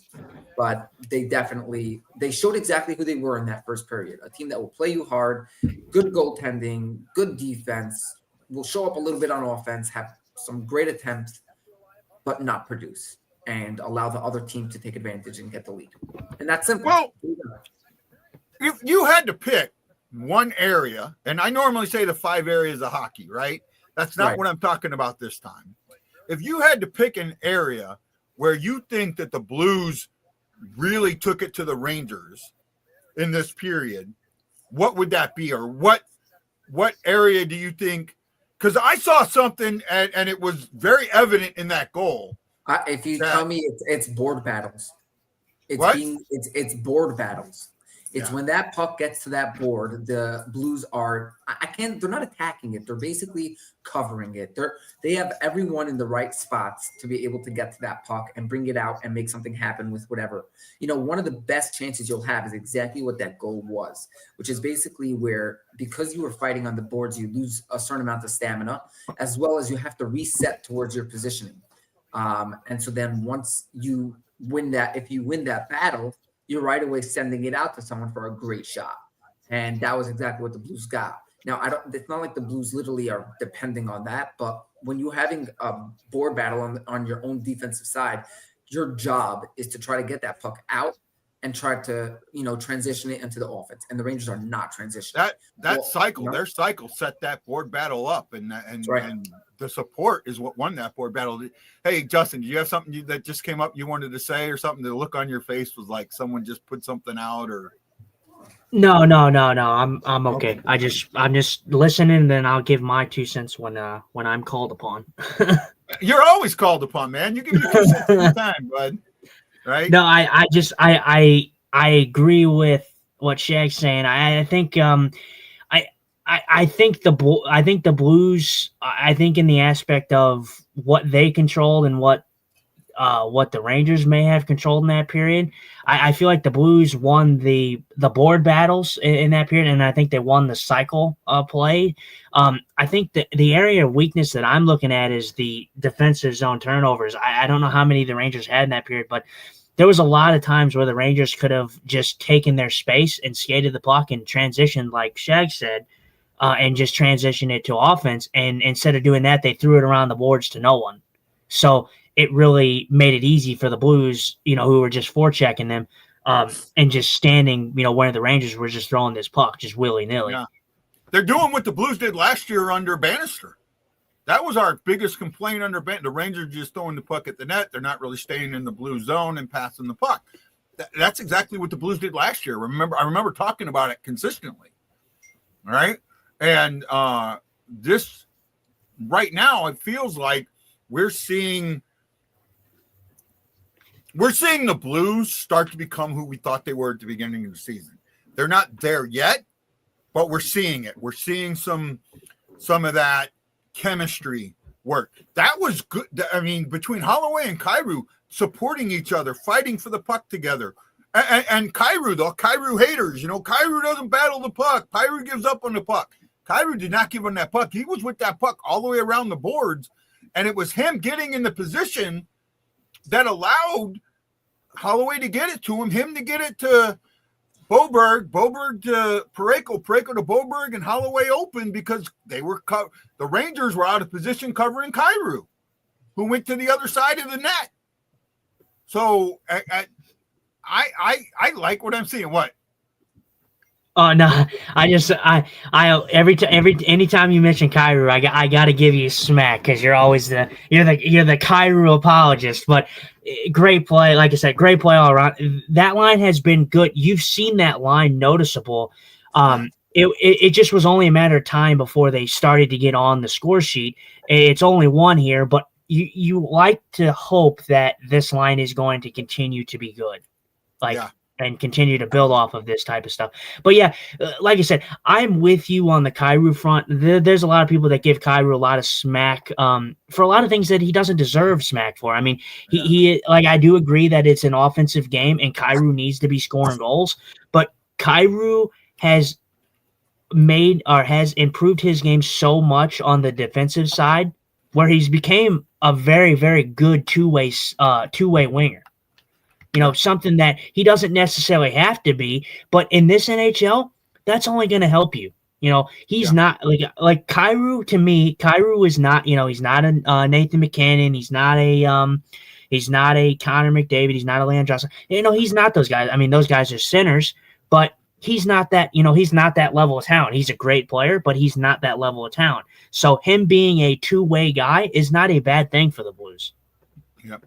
Matt Lowe says, yep, kind of sucked. Rousey doesn't get an assist, but he's buzzing tonight. And again, I think the reason that I'm a Kyrou apologist, as you like to say, and that's fine, is because of the negativity he gets when it's not deserved, right? Like I was like Scandella. Scandella got all the negativity, and it was obvious that Scandella didn't deserve that negativity, right? Letty got the negativity, and I thought Letty deserved some of that negativity, and I was okay with that. But when it comes to Scandella or Kairu, he doesn't deserve it. He's done. Again, oh, Ashley's here. Hi, Ashley. Hey, Right? Ash is bad. Yeah, you know Shag's going to be here when the Rangers are here. Yeah, of course. I'll be here for the Rangers. Always.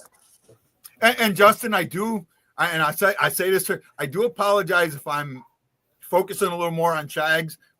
We have some history together. So I'm trying to make sure I get everybody, but please forgive me if I do that, right? Yeah, you're fine. I'm fine. I'm A-okay. but again, like I said, me and Shaggy have got some history. We've been doing Rangers Blues games for about 5 years now. 4 years now. So we've got 4 years. Yeah. Yeah. Matt Lowe says, he's the whipping boy, worse than Scandella, more like the Bowmeister hate with Kairu. Oh gosh. I like I said, Kairu gets a lot of slack, but like I said, there is times though where like when I called you out when you were talking about like, oh, Kairu, I don't think he trusts Suter and and I'm just thinking to myself like I'm sorry, but like Suter's been like the most consistent Blues player all year. The guy has like been fantastic all year. I mean, I can't think of any game where I'm like that guy was terrible. I can't. The problem with Kairu is that he's had some crazy upside, if you know what I mean. Like his upside has been sometimes at such a point where it was like, there's like a certain high that he's been able to, bring out many times where people expect him to always be that way. You know what I mean? Yeah. So like, I feel like there's just like, I always expect that Panarin acts a certain way, is going to give us that high. When he doesn't give us that high, everyone gets, frustrated. You see, especially New York fans that way. You know what I mean? So to a certain degree, I feel like the biggest disappointment when it comes to some of these players who have produced so well is the fact that you have to realize that, every player goes through their things. Not everyone is Connor McDavid. Yeah. Like Mariano says, Kairu and Ariano get about the same amount of hate between both St. Louis. Both St. Louis teams. And I said, so Justin, I want to respond slightly to you. When I made that comment about Kairu not trusting Suter, and I made that comment, and it was at the very, very beginning of the season and preseason, and that was from what I had saw. I know that is now changed, but there was in my eyes a point where it felt like, especially the game we went to, that those two played together with Holloway, there was a period where Suter was wide open and Kairu just would not pass it to him. So again, that was at that point, that was my observation. Now it's not. Does that make sense?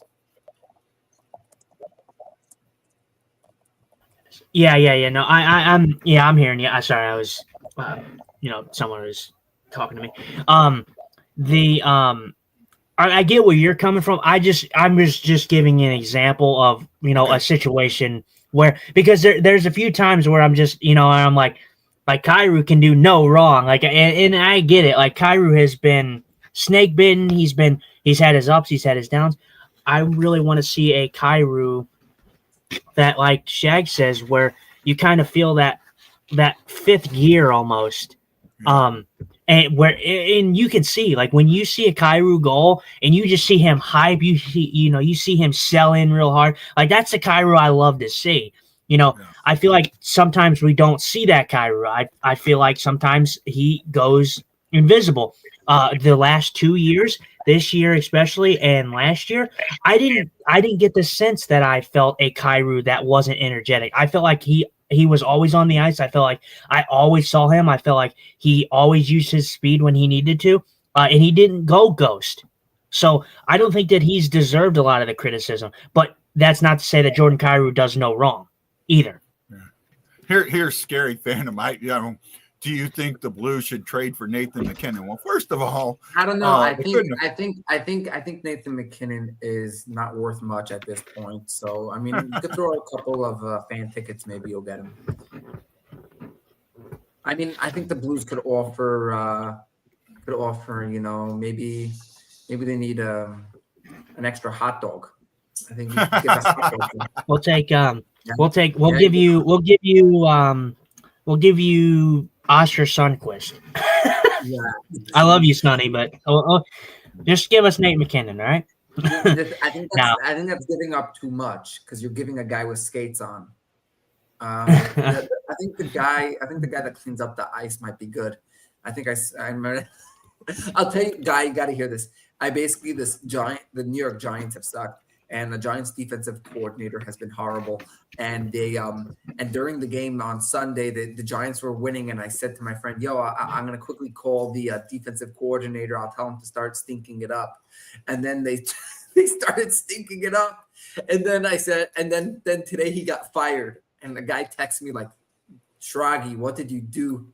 I said, I told, oh man. But I think the first of all, by the way, I'm just telling you, Nathan McKinnon right now is insane. But it's interesting, by the way, Guy. Did you notice that in sort of like the difference in space between the top teams and the bottom teams in most of hockey? I mean, there's a certain amount has been very close, except for maybe absolutely. We talked about it at one point. There were only like 6 teams that were under 500, right? I mean, you knew at some point that's got to shift. Some of these teams that are way up high can't stay up that high. I mean, I don't know how Colorado is staying as high as they are. I mean, they have one regulation loss, right? So far, if I remember right, they have one regulation and they're missing, and the Chushkin's hurt, and the Chushkin's hurt, and I, you know what I mean. Showing a memorable fight, February 21st, 1970. I might remember that slightly. Oh yeah, the moon. Oh my goodness, I got it. So I was asking when I went to the Blues alumni camp, I asked some former Blues players like who was the craziest player, and they talked about this guy mooning the New York Rangers. I forget who it was, but he just dropped, bent over like he was going to moon him. Steve Dobrano. Yep, that's it. That's who they mentioned. They thought he was absolutely nuts. What does Toronto and the Titanic have in common? They both at the bottom of the Atlantic. Nah, they're both. No, you know what the answer to that is? What Toronto and the Titanic have in common? Okay, we're about ready for puck drop. The commonality between second period. Nope. The commonality between Toronto and the Titanic is that they're both good until they hit the ice. That's pretty good too. Puck drop. Do you remember who was on the 4th line of the Avalanche last year who had one of the greatest names in hockey history? No. Ivan. No joke. And he scored a couple goals. He was doing pretty well. Butch is not scoring a goal this period, Mike. Butch doesn't know how to score goals. He's got 8 points in 22 games. You're cutting out on us again, Shags. How am I cutting out? Shouldn't be me. He wasn't. He wasn't cutting out for me. He said that Bush is not scoring a goal. Mike Marinano says Bush is going to score a goal this period. Yeah. And then Shaq said no. He said no. He's got 8 points in 22 games. The guy doesn't know how to lace up his skates.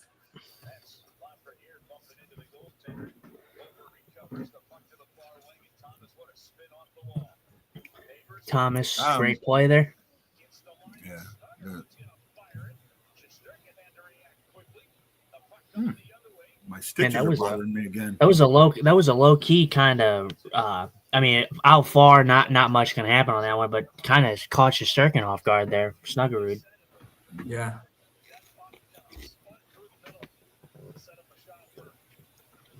Jimmy Snugglebug Snuggerud.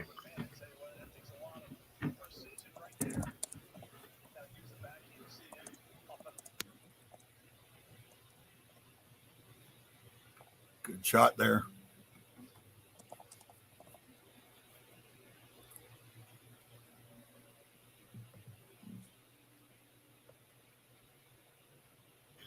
Well, and I gotta say this too. It's kind of a double package. I said I gave you two guys. I said Kairu would be offensively the guy to watch tonight, and I said defensively Pareko. So, Yep. So far that's came to fruition so far. Yeah.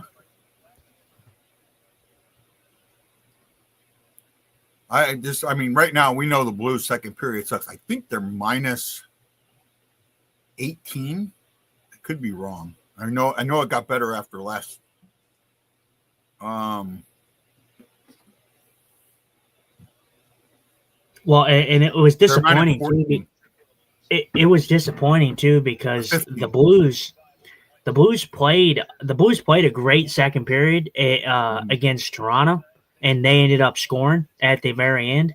But they were the better team in that period, which was disappointing to see that. Well, that was the third period. That was the third period.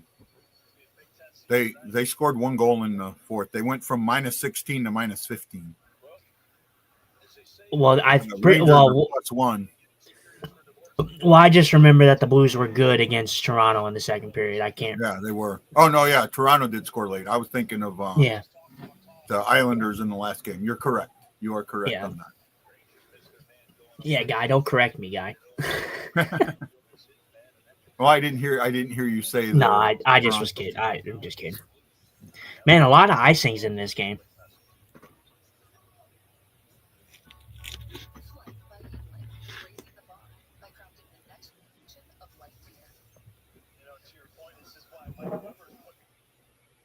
Good blocker save by Hofer there.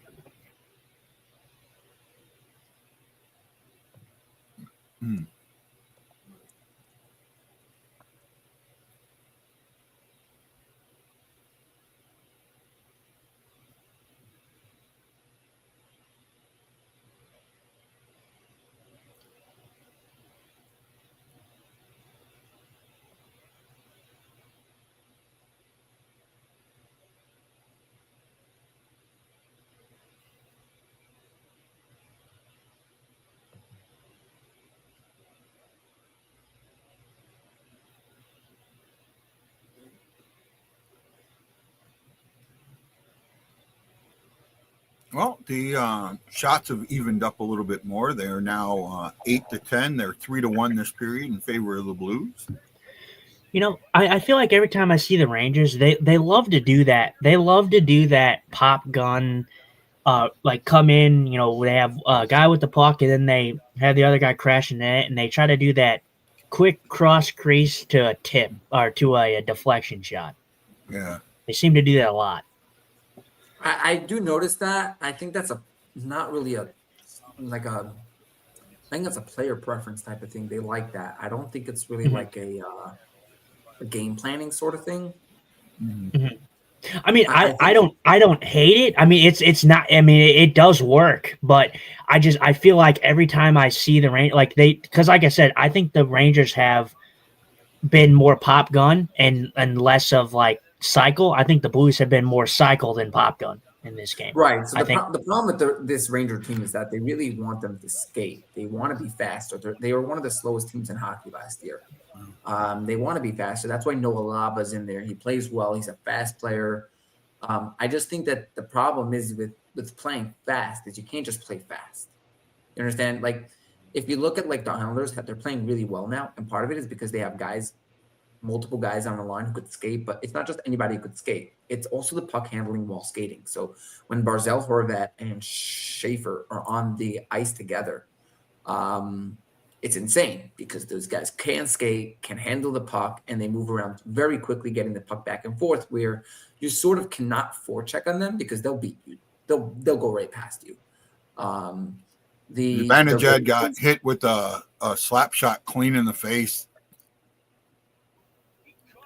Yeah, I know for a fact that hurt. Yeah. Man, that sucks because I Zibanejad is also one of them guys, Shags, that I really like too. Oh, he took it up towards the neck.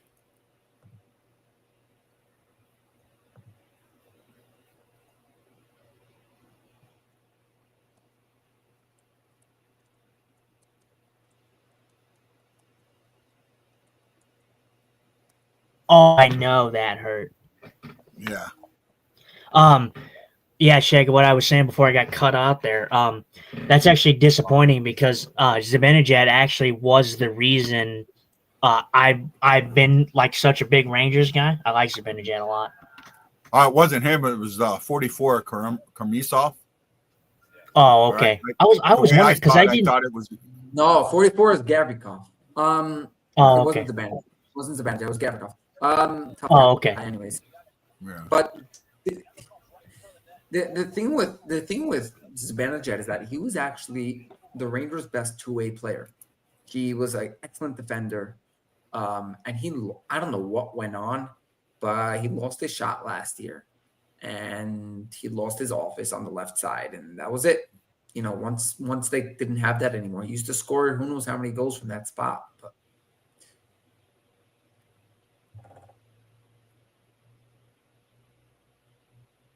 This is good neutral zone play by both teams. Not a neutral zone trap per se, but really good neutral zone defense on both teams.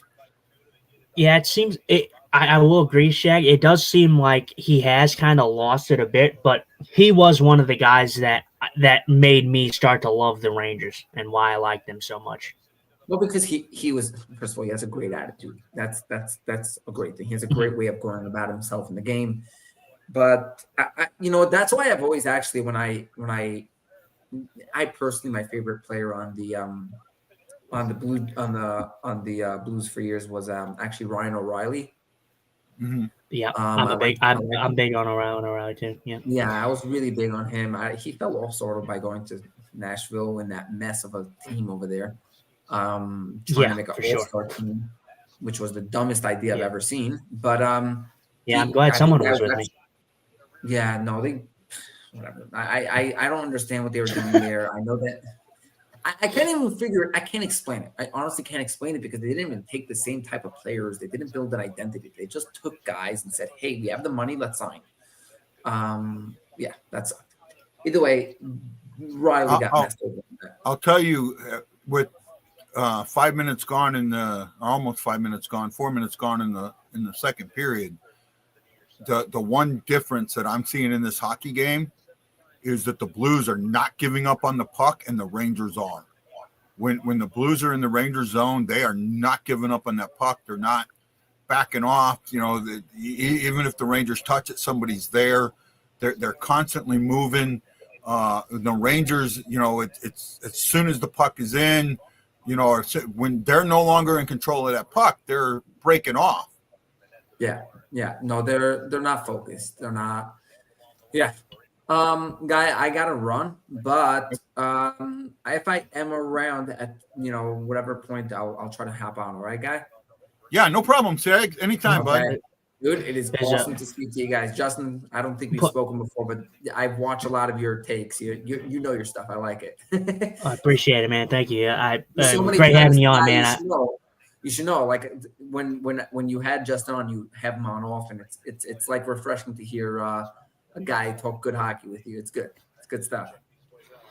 Well, we appreciate it. That. Hey, Wayne, how you doing, bud? Right. Appreciate that, Shag. Hopefully we can get you on. Hopefully, if you're around at some point near the end of this game or something, hopefully you can get back on, or if we catch you for the next Rangers game. Yeah, for sure. And depending on the time, maybe I'll come on once in a while. We'll just talk hockey, whatever. We'll see what goes on. All right. Yeah, for sure. Well, we do a weekly Sunday show at 8 p.m. or 9 p.m. your time, Chad, depending. We're trying to figure out what's the best time. I usually have we can always have you come on one day. Right. I usually have schooling till 9:45. So like if you go for an hour, I could come on for like the last 15 minutes. You know what I mean? Yeah, well, we go about an hour and a half. So we could do like the back half. You could call it like the Stragi slam poetry, but not. Okay, never mind. No, okay, fine. Awesome, guys. I'll be in touch. All right? Yep. Have a Yep, good one, thanks, Shag. Shaggy. We appreciate you, buddy. No problem, bro. Love you, guy. Love you, man. Thank you, Justin. I appreciate you letting Shags come on, man. Yeah, for sure. Yeah, he's a good friend. Mm-hmm. Well, it's good. It's good. It's actually nice to hear a Rangers perspective because I really do. That wasn't no bullcrap either. I like the Rangers. I've kind of always liked the Rangers. I was hoping actually a few years ago when they were kind of in the picture, I was hoping that they would finally break through. That's kind of that same way I feel about Carolina. Yeah. I kind of just hope those teams break through, see something different for a change. Yeah. Yeah. I had picked the Rangers to win the cup that year against Dallas. Right. I like what we're seeing right now. Might I add that we are seeing the Blues team that we expected to see. I'm not a wrestling fan, Scary. I think Justin. What was his? I am a wrestling fan. You're missing Raw right now, and it's crazy. Yeah. Please don't spoil anything. I love the wrestling, and I'll get into that. Guy doesn't like me to kind of stray away from that kind of stuff, but maybe I'll post.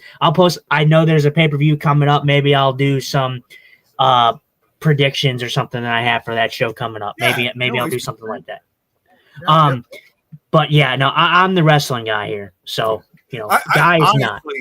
I honestly wish we could get one person from every team to come join us when we play that team. Right? Mm-hmm. Yeah, that would be cool. I would love that. I that was originally what I had hoped for. And I joined a couple of sites hoping I would get guys to come on, but they just wouldn't come on. So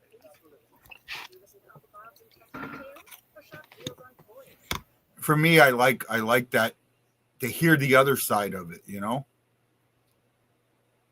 because it is hard to be objective all the time, right? I mean, it's like you said, it's good. It's good to hear from a different fan's perspective on how their own team is doing, because I can go and look at the Rangers and I can view the games because I've watched some Rangers games. I've watched I've watched all the teams play so far. And I can come on here and say, oh, well, I think the Rangers do this. I think they do this well. I think they do this terribly, But, Shag has a different opinion on that, So it's always a good thing to have a different perspective. Yeah. Not sponsored, but, just let me open up my cold beverage. Yeah, you're fine.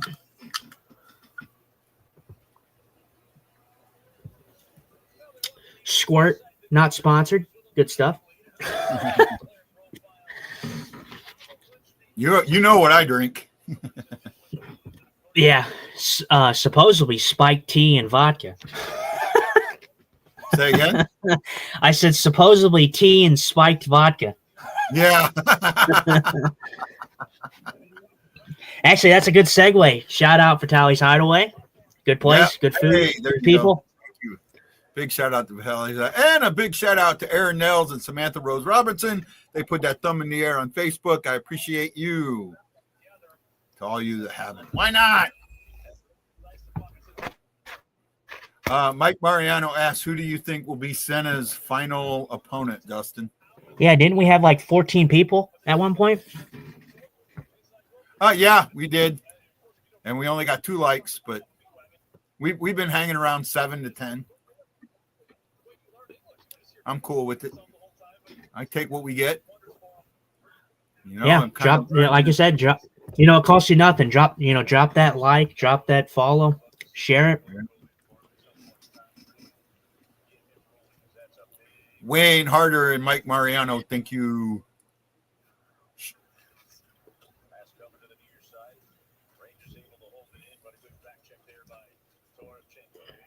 Good period so far, it feels like, as we're getting close. Yeah, I wouldn't say that this is a lifeless performance by the Rangers, but this is pretty dang good road period so far for the Blues. Yeah. Well, the Rangers have their first cycle going on. All right. And the Blues cleared.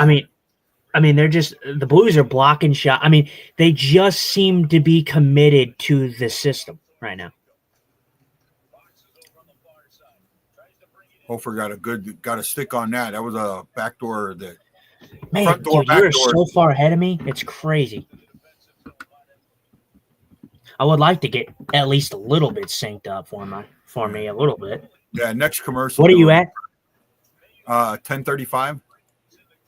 Yeah, you're about 10 seconds ahead of me.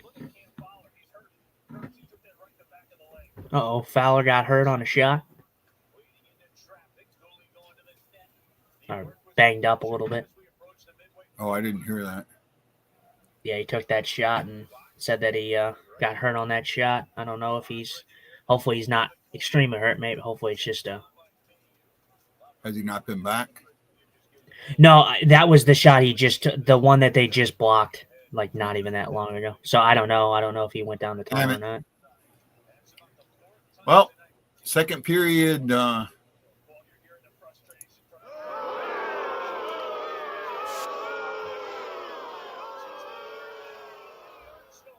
Oh, yep. Blues. They just scored. Yeah, that's an unfortunate one. Like I said, that's the pop gun offense that we were talking about. The Rangers have not had much as a cycle. It's been the pop gun stuff. Yeah. Yeah, the Blues, like they said, the Blues were exhausted on that one. They were out there. Yeah. Fowler was still out there, so. Yeah.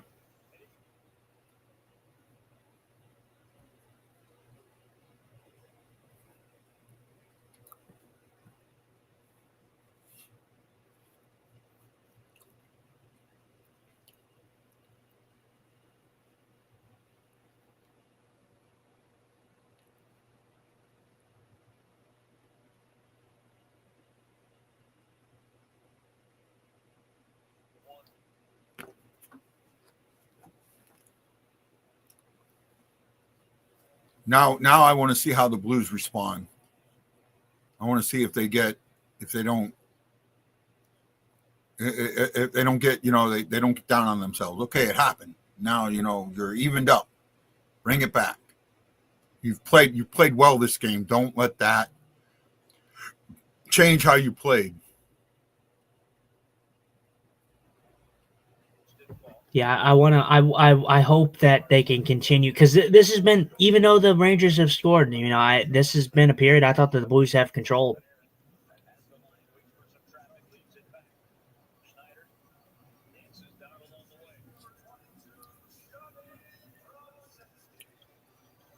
Johnny Brodzinski. What a name. No power plays this game, Mike. Yeah, it's been a pretty disappointing game by both teams. Yeah. I haven't seen anything where you would go, hey, that should have been called penalty, Nope. Which is what I like. I like put the whistles away. Not anything egregious, but there hasn't been anything egregious, so.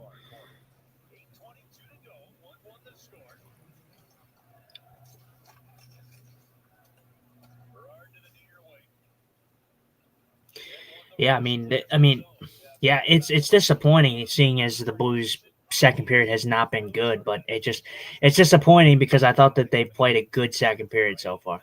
Yeah, same here.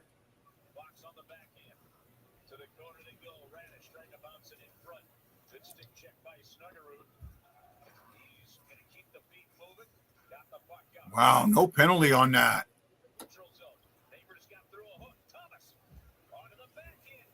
Oh. I don't know. I don't know if he got tripped there or not. I don't know if he just. Oh, that too. Yeah. I don't know. Well, I don't know if they'll show the replay. Oh, yeah, he was. Yeah, Brodzinski right up the middle. Could have been covered a little better, but yeah, the Rangers are trying to do that pop gun offense. Yeah. That's BS. Rantanen didn't get a 3-4 game suspension, just the automatic one. Yeah, probably should have been looked at a little more, right? And the league does have some issues with player safety, and they've had it for a while.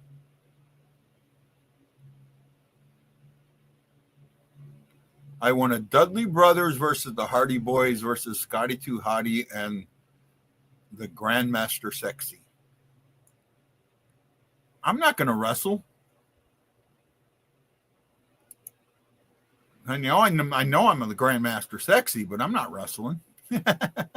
Yeah. Let's relax. Yeah.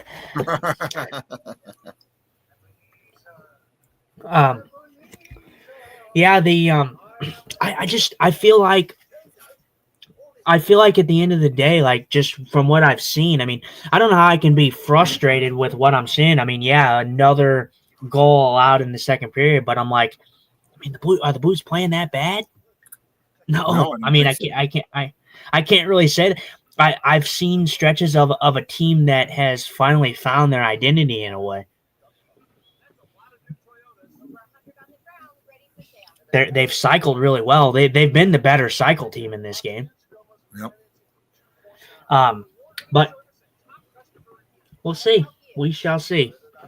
Still got a little bit left in the second period. We got about 7 minutes, 30 seconds. You're probably 5 minutes.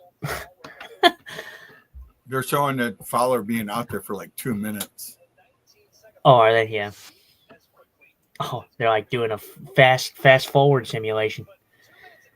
Yeah, he was out. Oh, 2 minutes and 19 seconds he was out there. Holy moly. Yeah, I mean, everything. Yeah, and it could honestly contribute to the fact that they were out there for that long. Because, I mean, in the grand scheme of things, it didn't look like much. They were keeping them to the outside. Yeah. Neutral zone. The Rangers got it through the neutral zone and was able to just open it up and kept the defense from. Ooh. Somebody neighbor just got nailed. You got a stick in the face.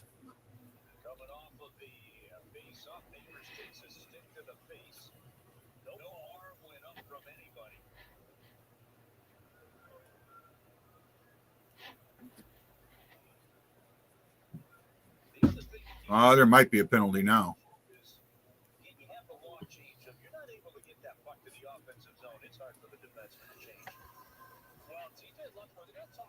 There we go.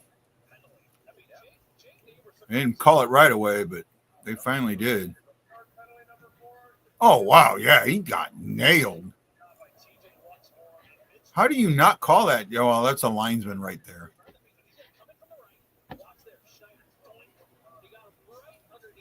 Oh, yeah, for sure. That's a high stick. Yeah.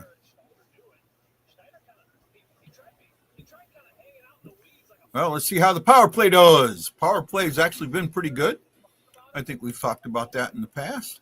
Blues power play is 24.1%. They are 8th and in the NHL. On the road, they were 6 for 27 with 22.2 for 11th. The Rangers on the kill, they are 78.5, 22nd in the NHL. And at home, they are 23rd, 6 for 24. They've allowed 6 goals on 24 attempts.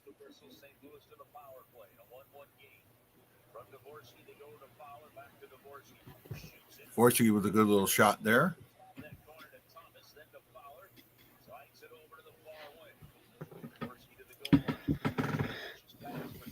Yeah, the power play has looked pretty good. That was a good hold in right there.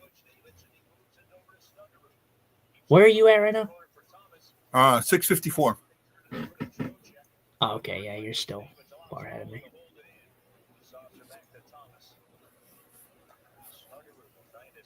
Next commercial break, I got to use the restroom. Okay.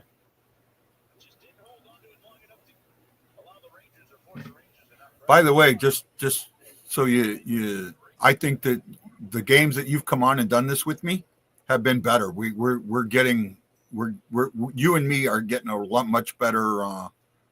What do you call it? Our chemistry is getting better, and I like that.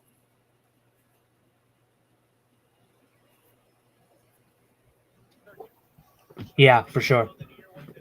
I thought you were going to say a reaction from the. I mean, we're getting better. We're getting good comments. Our numbers go up and down, but we take what we can get, and we love it. And thank you to the people that are doing it. People that are watching us. That's who we do it for. We'd like more, but the main fans, the ones that come out every day, we gotta keep doing it for them. We're not sure if we're gonna do Friday or Saturday yet. I don't think we'll do Wednesday. If Wednesday happens, it might just be me, but I don't know. I don't think I'm going to do Wednesday. I guess to kind of see where the Blues are. We may talk about that.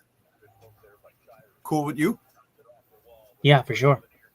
That could be like a last-minute game. Wednesday could be a last-minute game. Well, they didn't score on the power play, but I mean, I feel like there was a decent one. It was one that they were able to get some chances. But yeah.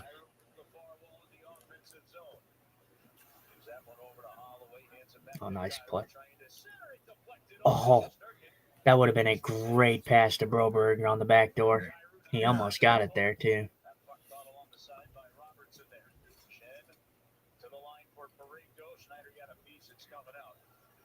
I think that this pairing of Parayko and Broberg has been noticeable in this game. Yeah. I think they're noticeable most nights. I mean, I think they're a good pairing. Good save by Holfer there. Strong save by Holfer there. Very strong save.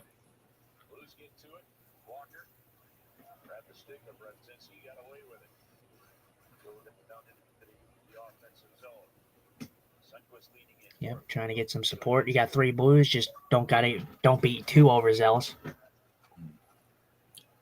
Walker with a good hit there.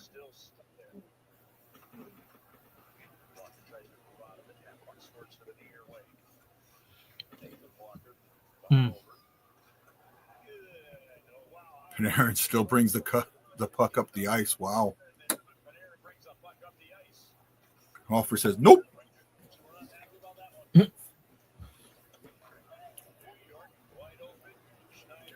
You got the game for a couple of minutes. I'm gonna use the restroom and fill up my cup. I'll be right back. Okay.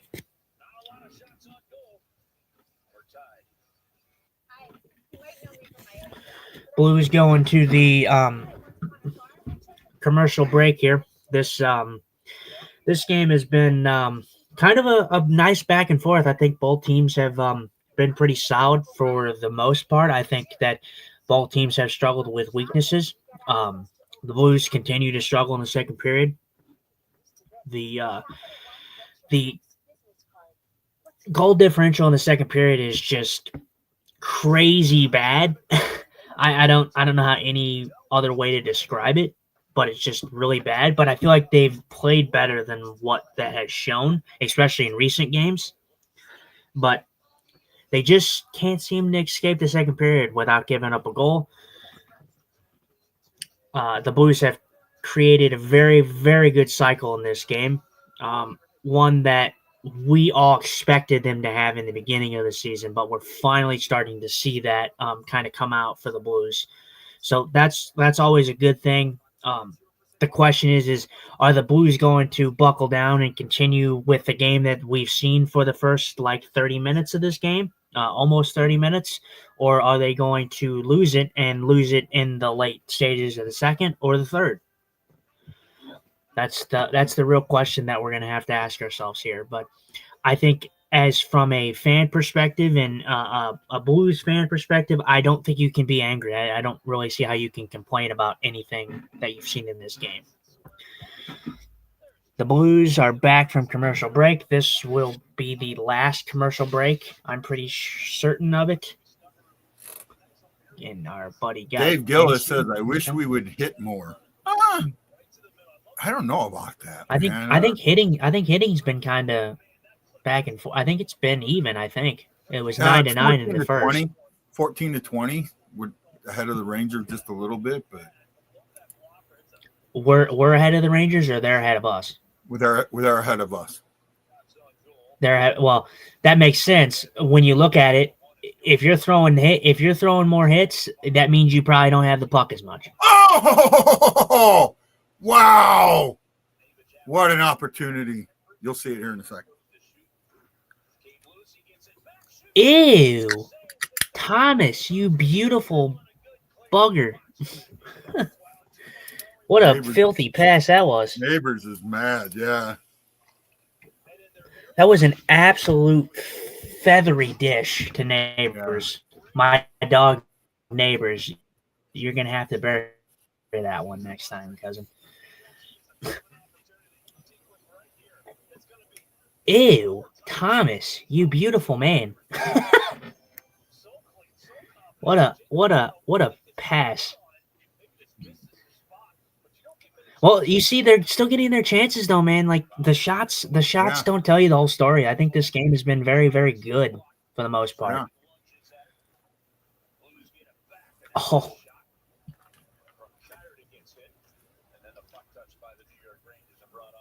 We're just gonna dump that in, yeah. Go for a line change.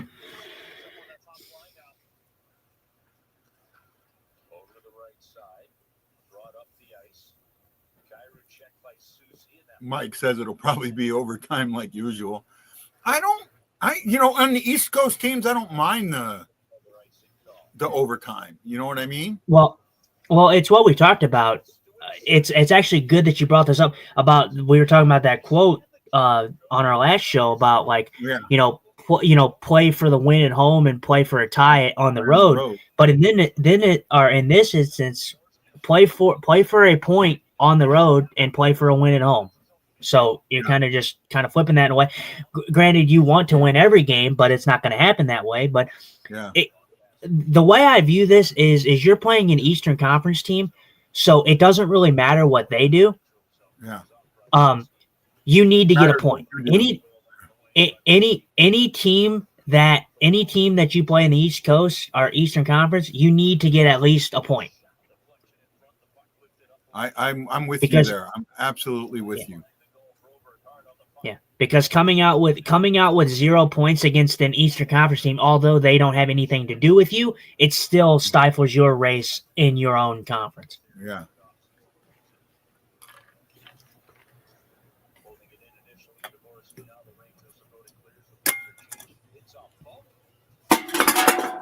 And I go through Coke Zero like some people go through beer.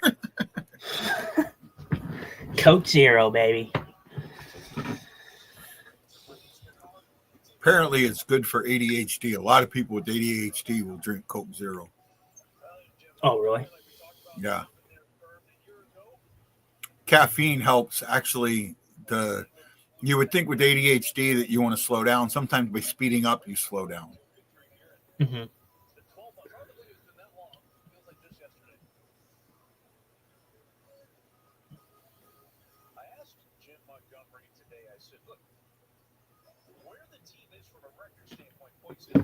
And we should have, we got a minute and 40 seconds, or at least I do. Guy probably got a little less than that.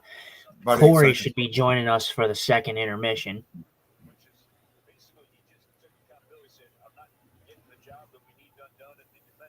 Falk waited just a little too long for that.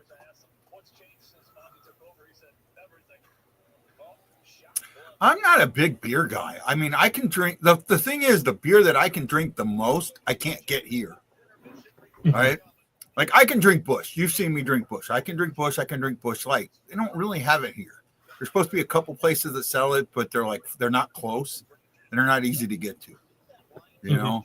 So I used to really drink MGD, but I don't even know if they make it anymore. At least I don't see it here. Problem with MGD here is most people don't realize that because it's the type of beer it is, they don't store it in the 6-pack containers are not tall. So if the beer gets in the sunlight, it skunks out. Well, I live in an area where, sun 18 hours a day almost, So most places that have it don't store it right. And you end up with skunk beer. And so. Yeah, I'm definitely not a beer drinker. I'm, me, I'm a Jack and Coke kind of guy. Well, you can get Jack and Coke like pre-made.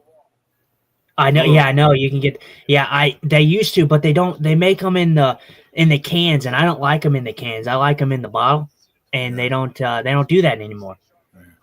Monty sat wow. Snuggie the last 2 shifts. Has he? I haven't realized that. I haven't either. I don't know who just got drilled, but someone just got drilled. I got drilled.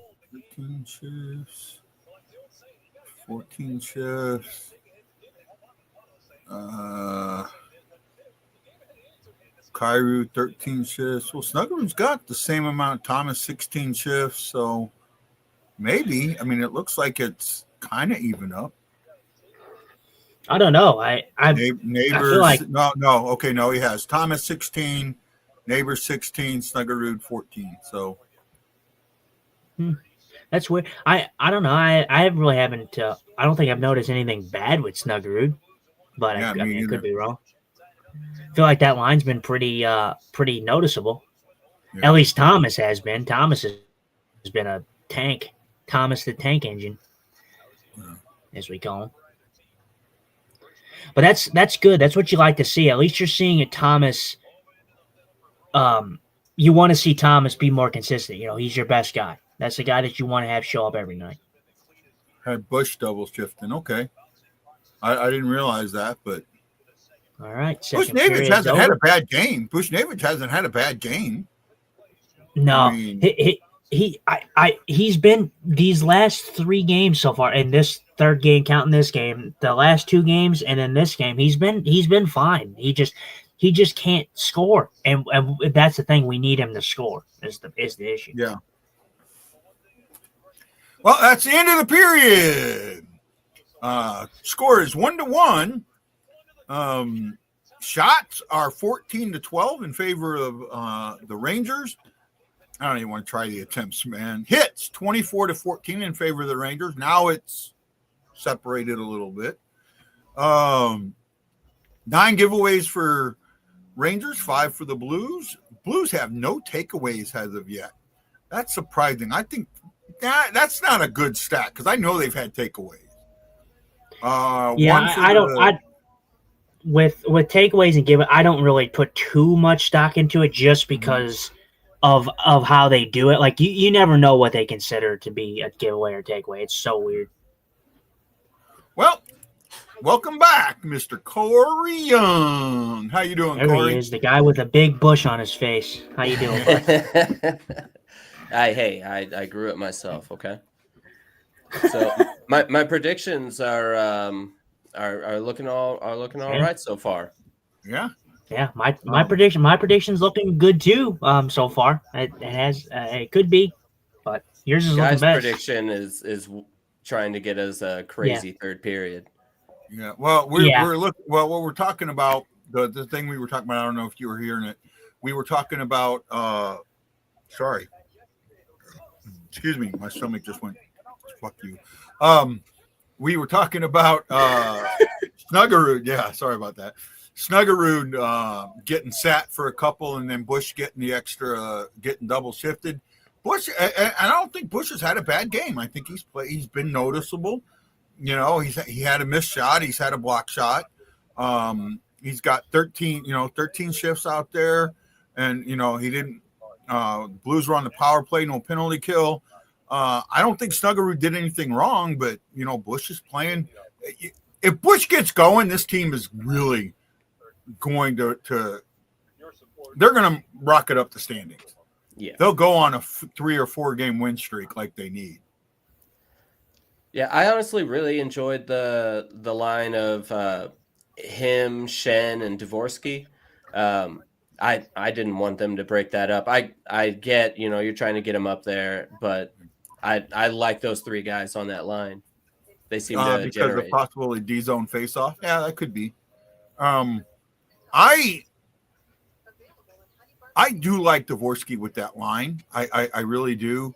I think Dvorsky's coming along. Dvorsky's not going back to the minors. No. Right? The only way Dvorsky goes to the minors is if there's some type of trade where it's not a 1-for-1 trade. You know, it might be a dollar for dollar trade, but not a 1-for-1 trade or something along that line, to where we get 2 players and give up a bunch of 1 player and some minor league players, to where he doesn't have to clear waivers to go down. But I don't see that coming. No, I don't see that coming.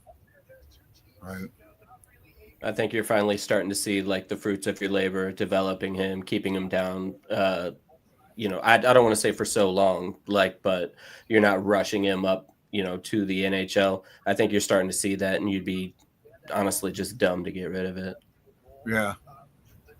I was kind of surprised that he got sent down to begin with, because I thought he had a good preseason.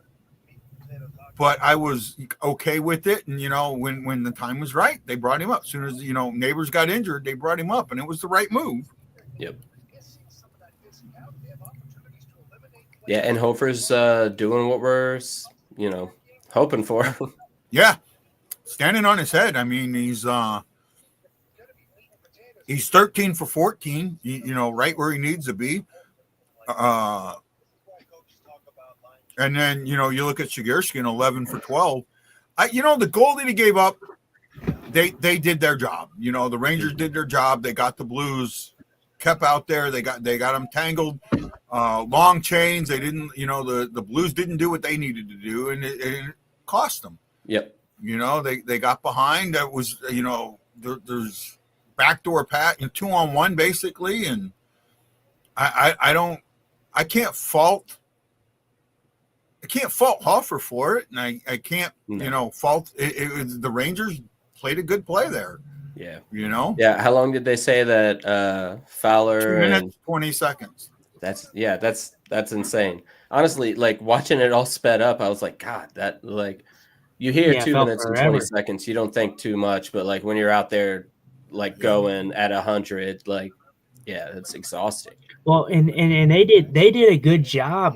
You know, if you look at it, you know, they were keeping the Rangers outside. They couldn't really get much, and then, you know, I think the fact that Fowler's out there for so long, tired, you know, they can't catch up to the guy who's just sitting at the blue line waiting for the pass. Right. Yeah. It just, you know, was an unfortunate thing, because I thought that although the second period has been bad, they played a good second period. Yeah. Especially for road standards. Yeah, I'm with you. I didn't think it would. Face-offs are 21 apiece, so 50%.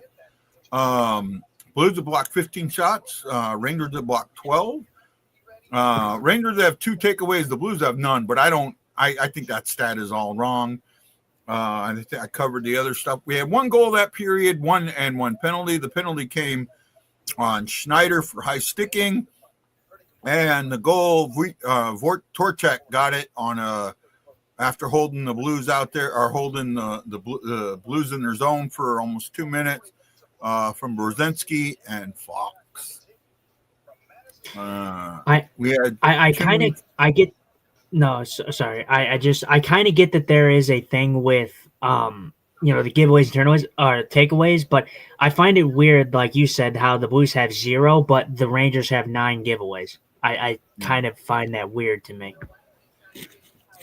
I assume giveaways are like the Blues didn't do anything to make you give up the puck, while a takeaway is like lifted your stick, took it away, something like that. But also, that's just getting into such minute detail. I don't know. Yeah. Worth looking at. Yeah, just Matt Lowe says we had too many forwards. Bugstad, Sonny, Joseph, Tex, who was just terminated.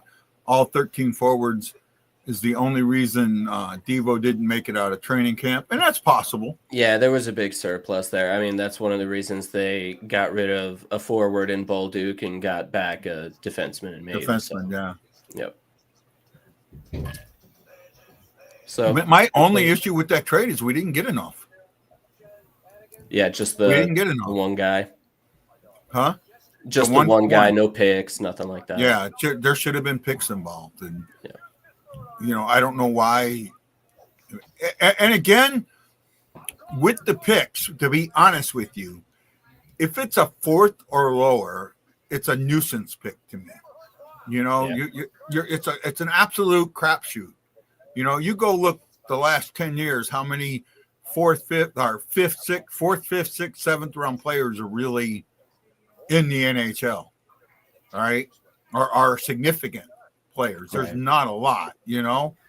So, I mean, if you look at our team, I think we only got one third round pick on our team. Everyone else is mainly higher than that, right? And the only third round pick I can think of is and I could be wrong on this. There might be others, you know, that. So, and I'm not talking about guys we traded for. I'm talking about our guys. Yeah. But the only like third round pick that I can think of, is Bennington and Parayko. I think they were both third round picks. And that's your two of your biggest guys on your team, you know. So. Yeah. Well, we've been good drafting in the area. This is the one thing that I talked about. Pan out, though, the deal might look completely different. If Malu does pan out, the deal might look completely different. That is true. Yeah. Has there been any stars that come out of late round picks? Well, yeah, I can think of one right off the top of my head. Right off the top of my head. And I think all three of us would say the same name. Can you think of one, Corey? Man, I'm clueless. I'm awful with that. And you put me on the spot, so you just cut that off. What was the question? Has there been any stars come out of late round picks? There have been stars that weren't even drafted.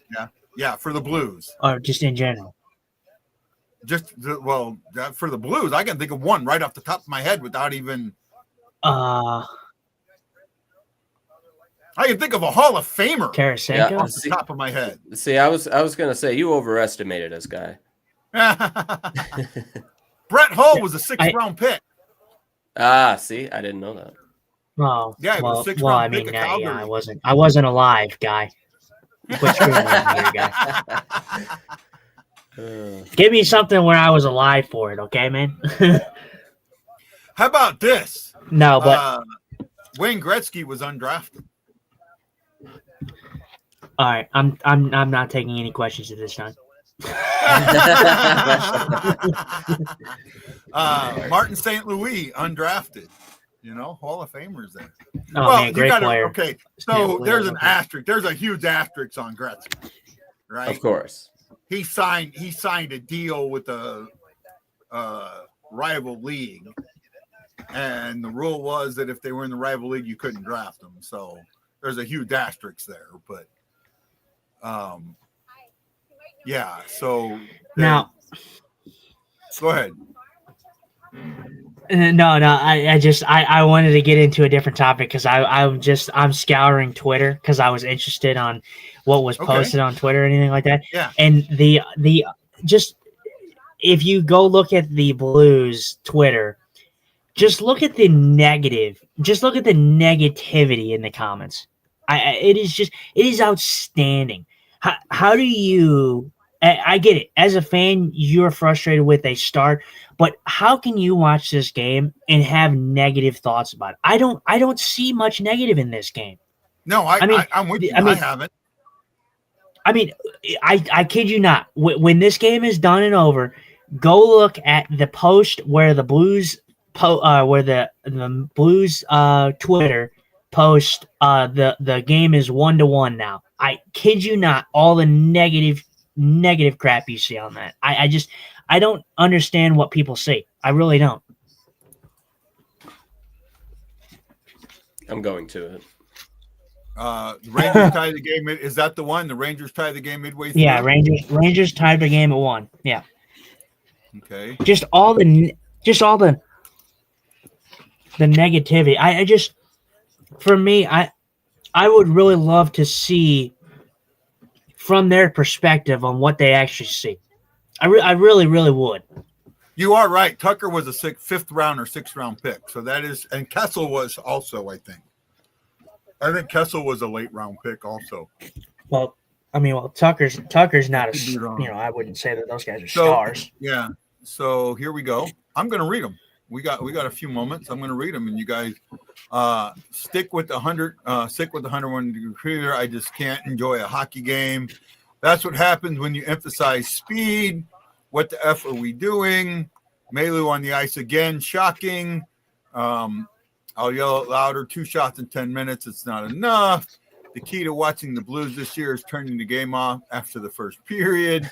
Robert Thomas has been awful, but the fans give him a free pass. Wow. Typical Blues second One period. guy said, not worried, have faith. I like that guy. If you give a hit, expect a hit. Not worried, have faith. Yeah. There's no avoiding the fact that the Blues can't protect even a 1-goal lead. What the hell? Wow.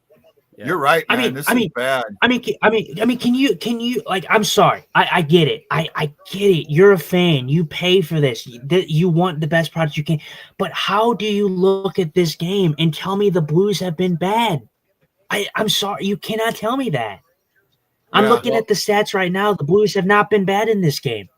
No, I also think like I was saying earlier with the the overtime losses, like it's just a slow progression, and this completely matches like where we would be. We're progressing, so I really don't. I don't see all the hate. Well, I know Guy. Well, and I know Guy hates this, but I'm sorry, Guy, but I'm going to say the person who said that Robert Thomas is terrible. Well, just delete your Twitter account. You don't deserve to have a Twitter account. That is an absolutely asinine take. Yeah, that's wild. Do me a favor, sit down and just enjoy the game or do whatever you need to do, but don't post on Twitter for a while because that was bad. I'm with you on that. That is bad. Yeah.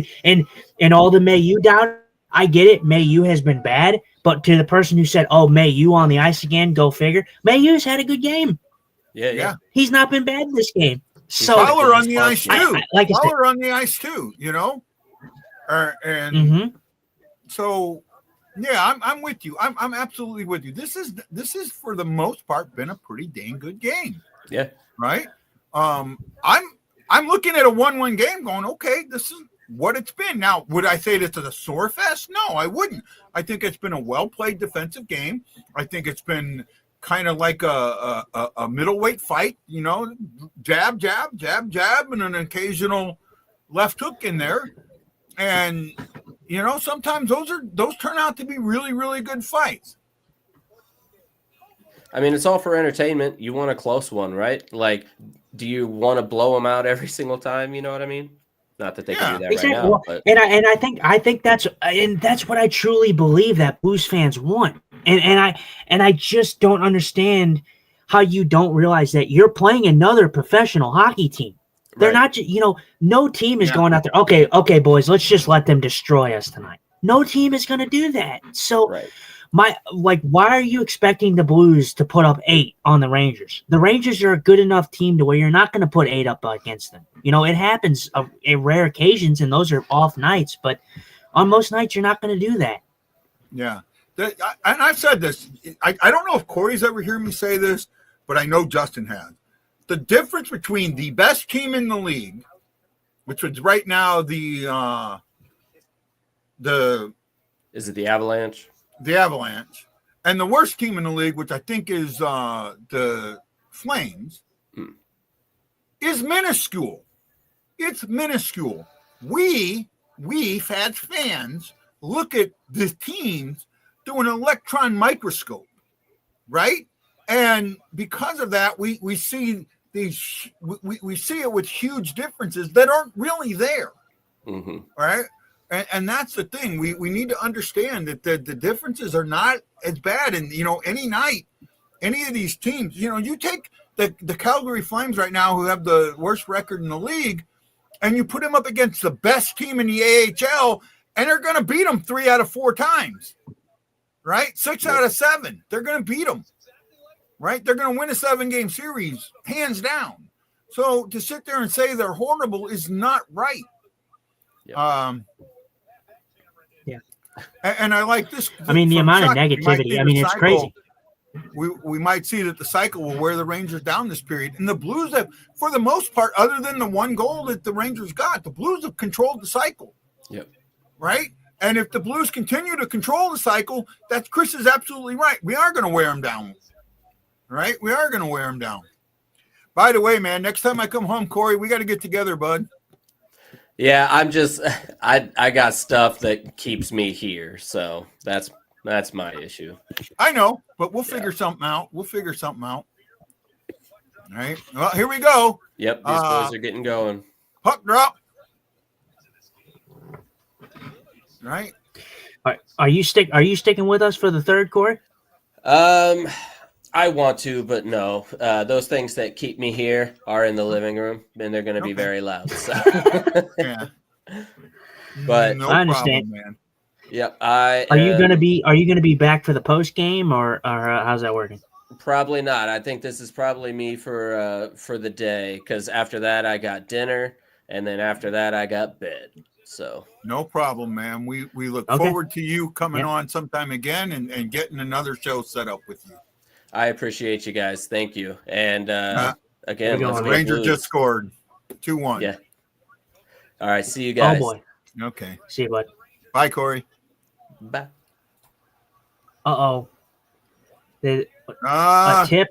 Looks like a tip, I guess, maybe. yeah, they're gonna look at it.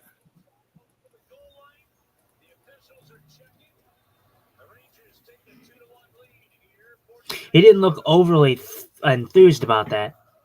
It might be a high stick. High stick or over the goal line. I'll see. Yeah, that might be a high stick.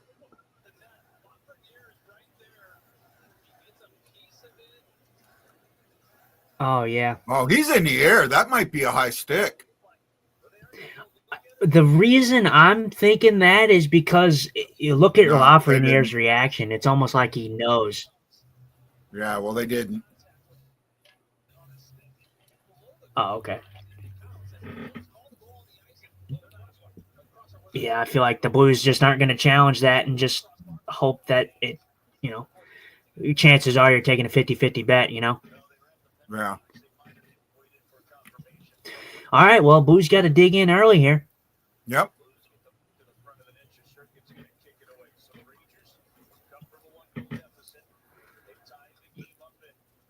Man, we just talked about how the negativity. I can't imagine what's going to be now. Oh, yeah.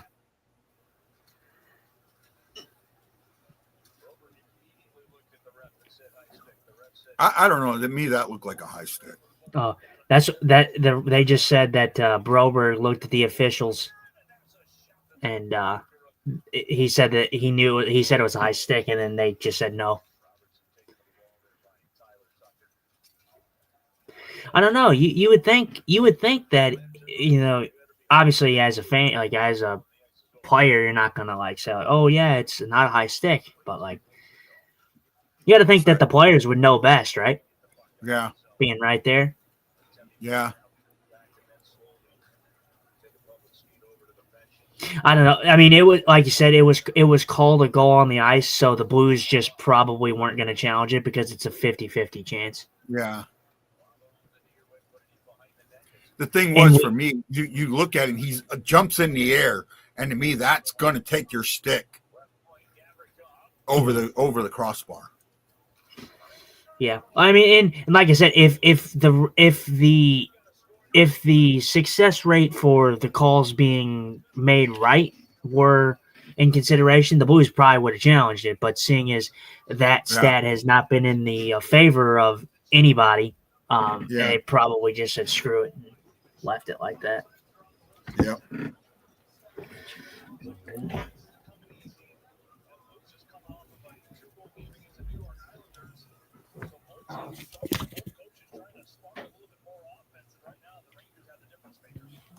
I don't know about that, Sister JJ. He says the players take negativity to heart.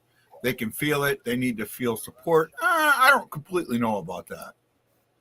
Right? No, I don't completely know about that.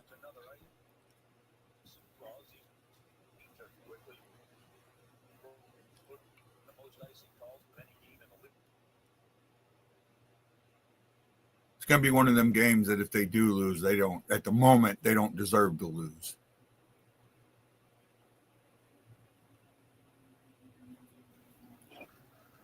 Good. It was lagging for me. I don't know if I'm still lagging or not. Hello? No, I'm still here. Okay, it was cutting out, so I needed to make sure that I was back. Yeah. Robert Morton says I give 0 player support. I mean, well, and I disagree with that just because you like at home, sure, maybe you could make that argument, but like the Blues aren't going into the intermission and reading Twitter comments. Yeah. So they don't know anything that's being said. Yeah.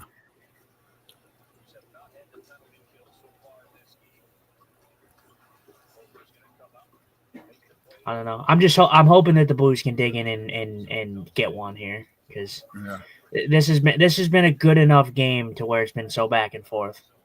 Yeah, and they have had some cycles going. All it takes is one really good forecheck and get a cycle on, get them cut out there. What time are you at, by the way? 15:39. Okay.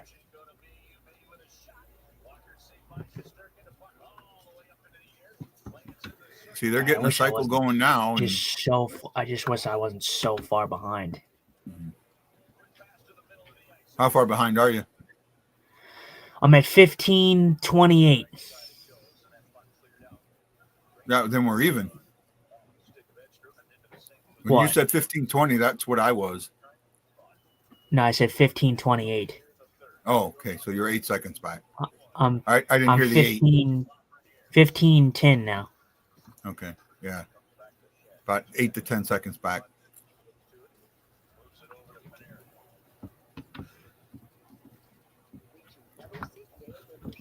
You don't realize how long 8 to 10 seconds is, man.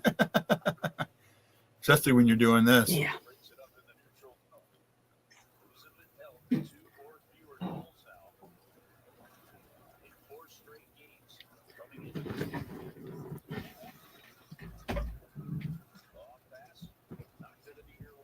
Oh, we got hung out to dry there. No. Oh. Love you, Bob.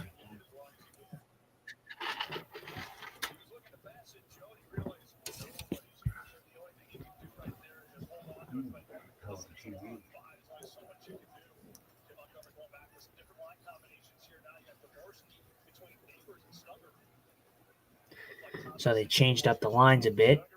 Yeah.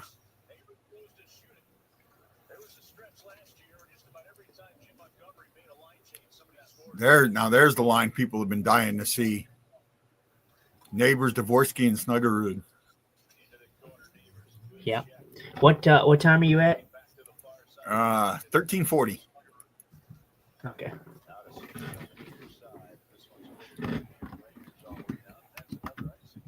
Another icing. They said that these two teams have almost broke the season record for the most icings in a game. Yeah. Hawaii Blues fan, we're bleeding blue with you. Let's go Blues! Let's go Blues! Let's go Blues! Had to do that for Bob.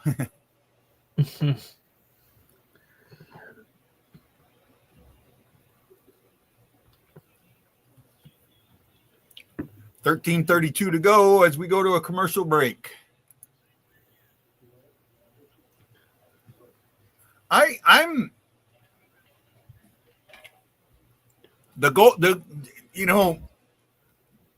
I hate blaming refs. I absolutely do. In fact, I defend them.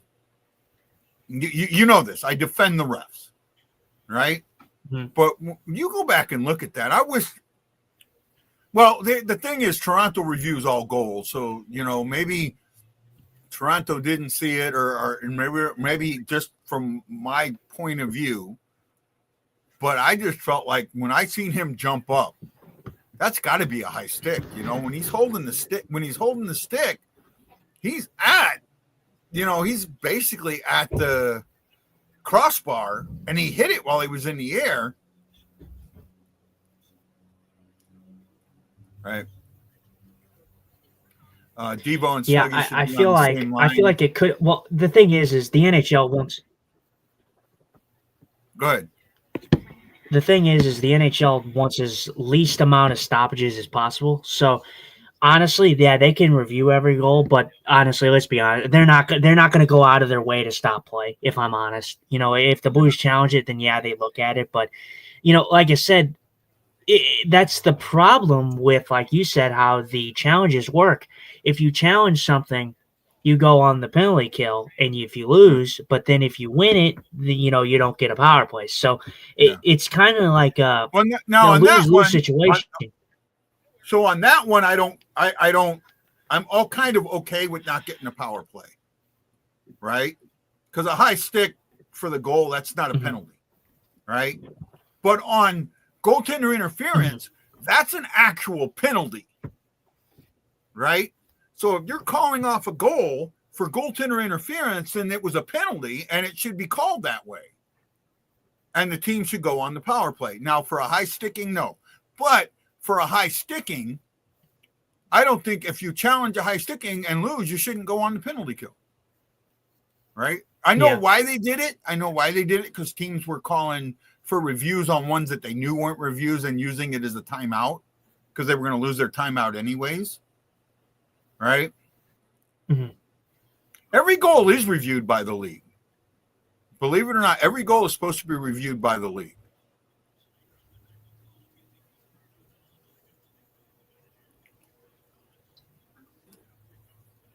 That was a giveaway.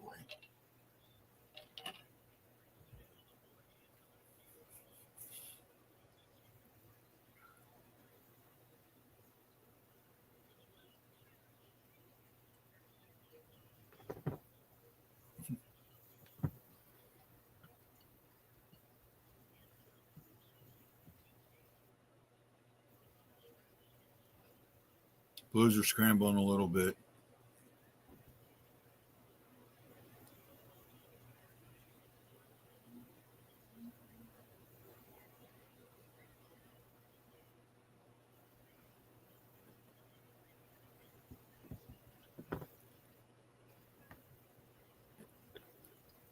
What? I can be okay with that. The sister says, I'm taking what I am talking about. What you put out comes back to you. Words matter. There's power in positive thinking. It's the very least we can do is try to make a difference. I get that. Can't you make it if you have a timeout left? If you're able to review a goal or challenge the play once you're out of timeouts, you're out of review. Simple. They tried that for a while. Only the one, but then it became an issue. If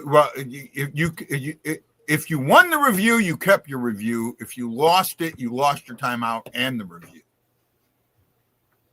So as long as you had the timeout, you could review.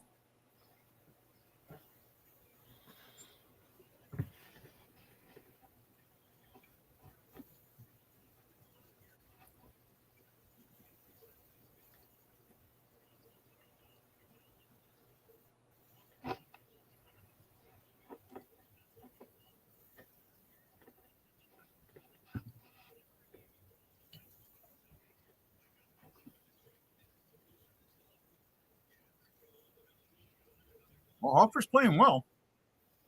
Yeah, I mean, like I said, the Rangers are doing the just shoot it on approach.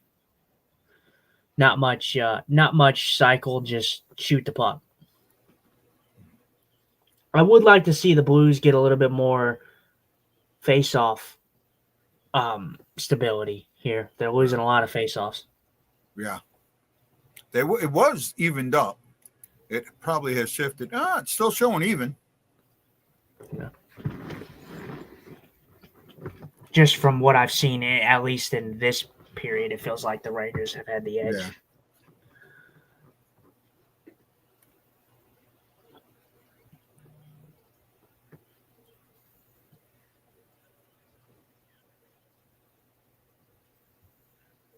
Yeah, like right there, it was three Rangers wins in a row.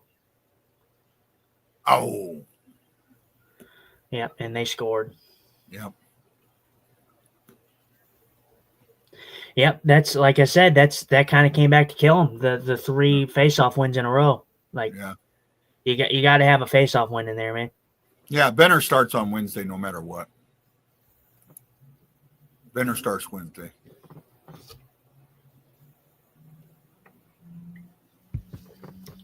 Yeah, you're right. I mean, you were right on there, man. Right on there. What?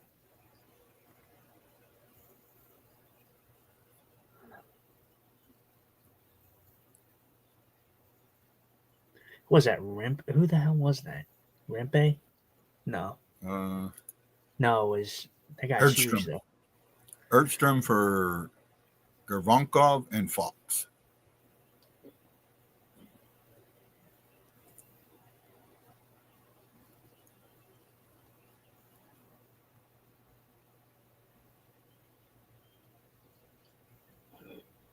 You've got Shen, Bushnevich, and Thomas back together. Yeah, they took Neighbors and I don't think you're bad luck, bud. I love you too much for you to be bad luck. yeah, they took Neighbors and Snug off that first line.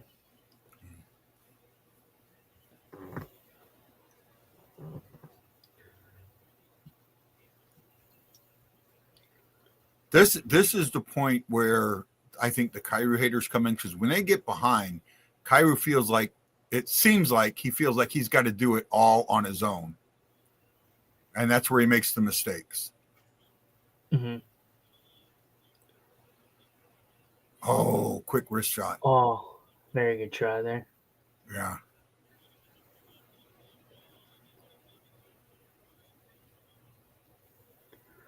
Yeah, I mean, not much. Do you kind of agree with me on that, or? Yeah, I mean, like I said, Kyrou gets slack at any point. Like, he can be playing good, and there's always somebody complaining about something. Yeah. I mean, I think, like I said, we read those negative comments about just a 1-1 game. Like, you know that the Blues fans are just going to go up in flames after this game. So.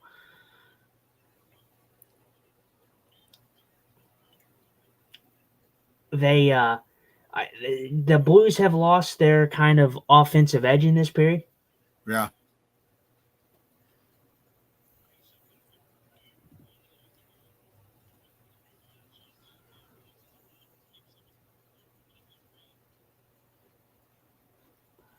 I mean, the shots are just very down for both, 20-16.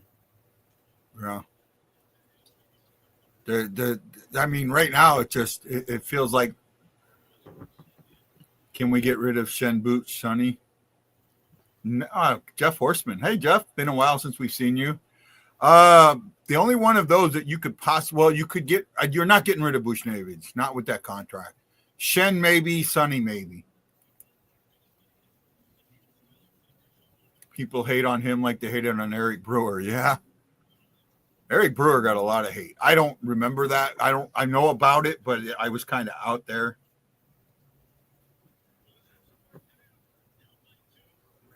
When did they have an offensive edge? They at the beginning. See, Jeff, the beginning of this game, it felt like the Blues were really controlling the game a little bit more than the Rangers were.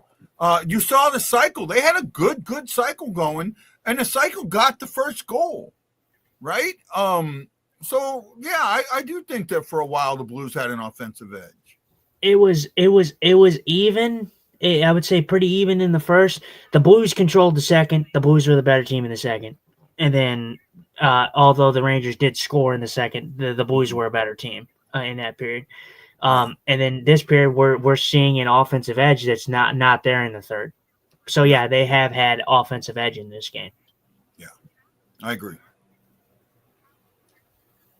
But like I said, the Blues lose, so it's the end of the. I feel like that's the mindset that we've kind of taken for most Blues fans is, oh, they lose, so everything's bad. Everything's bad. We just take everything and we roll it up into a big negativity ball and we just throw it down the alley. I kind of see that.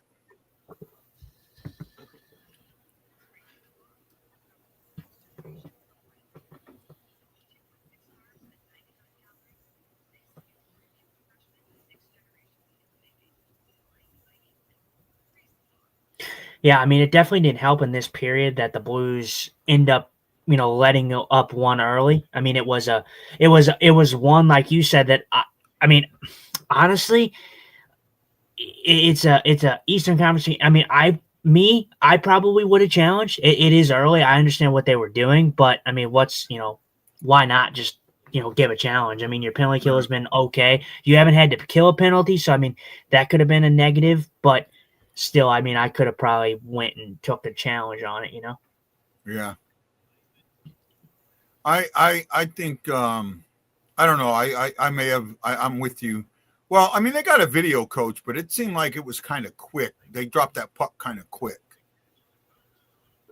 after the goal.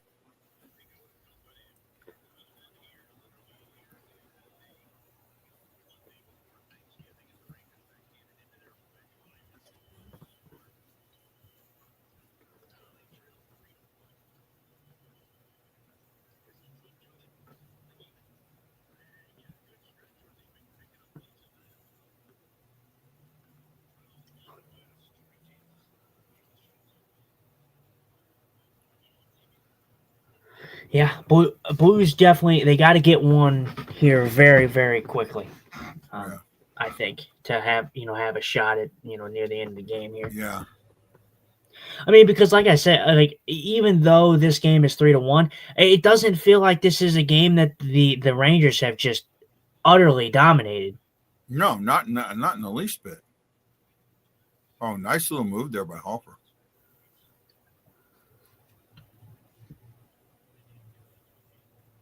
Oh wow, yeah, it was a nice one.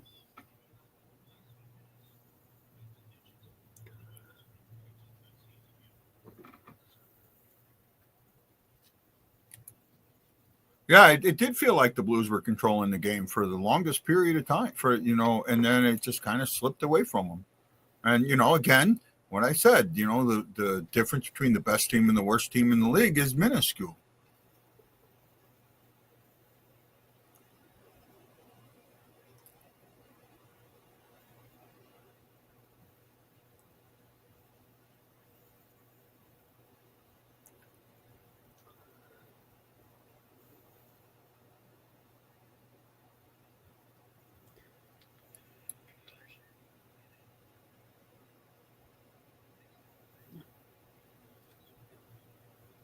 I mean, I can see the urgency. It's not like they're just giving up. I can see the urgency they're playing with. Right? The Rangers are starting to play that keep away style of defense, or the waste the time defense. Mm-hmm.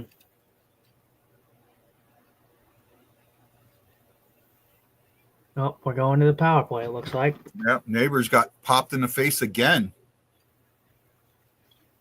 Hey, Jason, how you doing? Thomas and Kyrie need to do something. They've been doing something. Yeah, here we go. Getting a little bit of sticking up for your teammates kind of thing. Yep. Yeah. And there's 4 minute, it looks like, because there's some blood in there. Oh, yeah. Yep. So Blues are going to get a 4 minute power play unless the league wants to throw that null and void. Yeah. It was a follow through, I'm sure. Yeah, no, that's definitely high stick. Definitely high stick. Yeah. All right. Well, this will be interesting. Yeah. This is not if the Blues. I'm surprised they're not looking at that one for a major. Well, I think on that one, I think he tries to slide out. Like he tries to move out of the way, and it just was so happened that he didn't control the stick well enough. I don't think it was an intentional hit. If he purposely did it, then maybe. But well, let's go over the out of town scoreboard real quick. You cool with me doing that? Yeah. While we're in commercial break. Capitals are up 5-1 on the Blue Jackets. 1:32 left to go in the third. With 6 minutes to go, Tampa is up 2-0 on the Flyers. With 6:43 to go, Devils 4-3 on the Red Wings. Panthers are destroying the Predators 5-2. Vegas and the Mammoths and the Senators and the Kings are all knotted up at 0. at the early in the first, about halfway through the first. Oh, I'm really glad that I set my lineup. I didn't think I did. He says they both made bad decisions with the puck, not trying to be negative, but sometimes they need more patience. I don't think that, Jason, I don't think they made super bad decisions with the puck. I mean, Thomas has made some really good passes. He had the one to Neighbors that Neighbors just missed. I don't know what you're watching. It feels like you're watching with Thomas and Kyrou, not rose-colored. What would be the opposite of rose-colored glasses? Black-colored glasses, I guess, because I don't see it there. Right? I mean, do you see that? I don't. I mean, we're talking about Thomas and Kyrou. Yeah.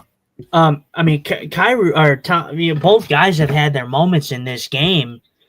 Thomas, he had that really good pass to Neighbors. Neighbors just couldn't finish. But I mean, I see they compete on those guys. Those guys are competing out there. You can't say that they're not working hard. Yeah. By the way, they did review it, and it was 4 minutes. Yeah. It was definitely a high stick. It just was a matter of if they were gonna give them a 4 minute or not. Whether it was a major, yeah. Yeah. So yeah, Neighbors gets 2 right in the chicklets today. All right. Well, if the Blues can get a quick one here on this first power play, and then and then they'll have another one, and they can possibly pull the goalie. We're looking at a different situation here. Yeah.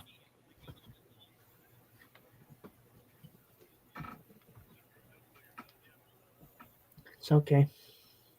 Don't try to rush nothing. You want to get in the zone. You want to create something before the first power play, but don't rush it.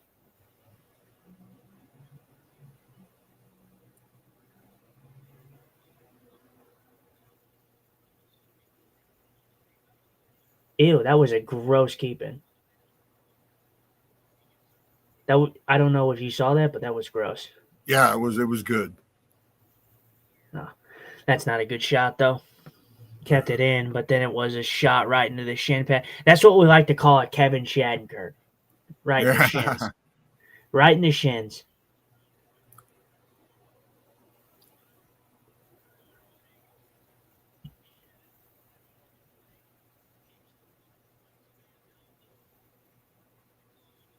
See right there, Kyrie.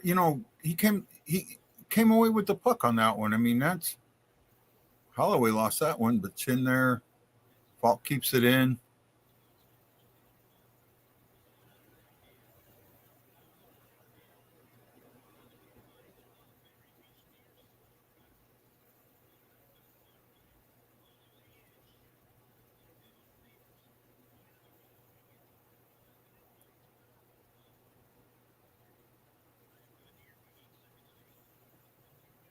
Good movement so far on this. Yeah, there went the first one.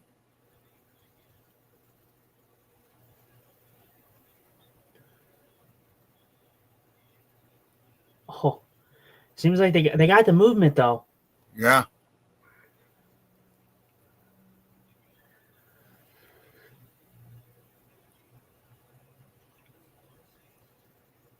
This is where Shagurkin earns his money. Yeah. It's a good save by Shesterkin there. Oh, Shin. Oh, my goodness. He just whiffed on that one big time. Yeah. Yeah, that was a point-blank chance, too. Yeah. They're going to pull the goalie. Yeah. 6-on-4. So you got to make this work. Yeah. Got to get shots to the net.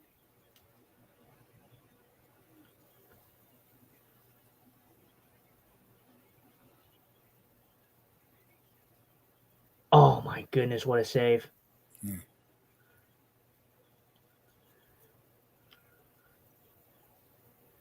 Oh, man.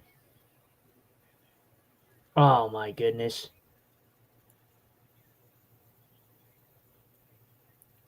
Oh, wow, what a play. Holloway. Yeah, I mean, again, the urgency's there. You know, to give it to the Rangers. They're late when they needed to. They outplayed the Blues.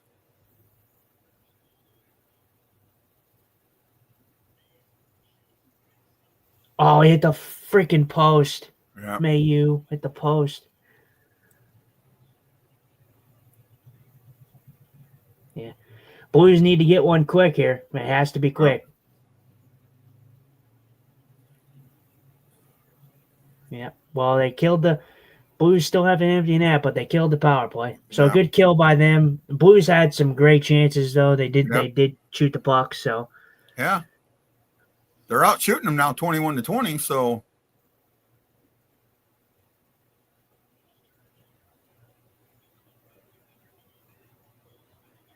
all right, minute 25.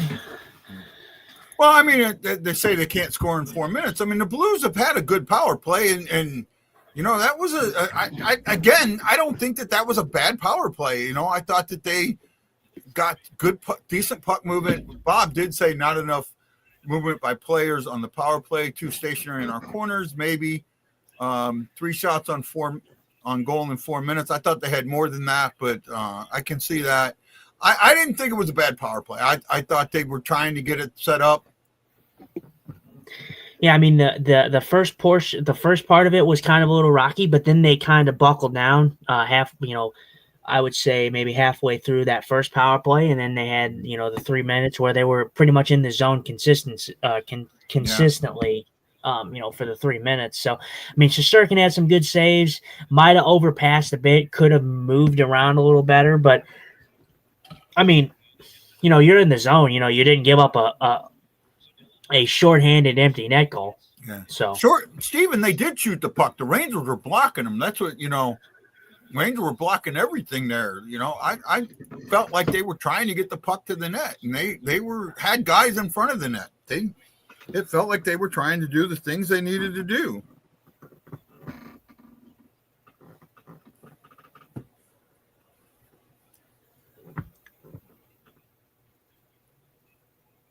I mean, Malu just missed. So that doesn't count as a shot on goal, but he just missed. Yeah, he hit the post. I don't know if it deflected. Bush might have deflected it. I don't know. Oh, I think he might have. I think Bush might have deflected that.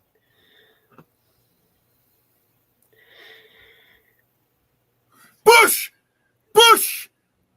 He scars. Let's go, Bush. Oh, wait. Oh, it might have been Shin, though. Shin might have tipped it. Yeah. Ew, that would have. If that was a tip, that was a disgusting tip because that's from an angle that you should not score from.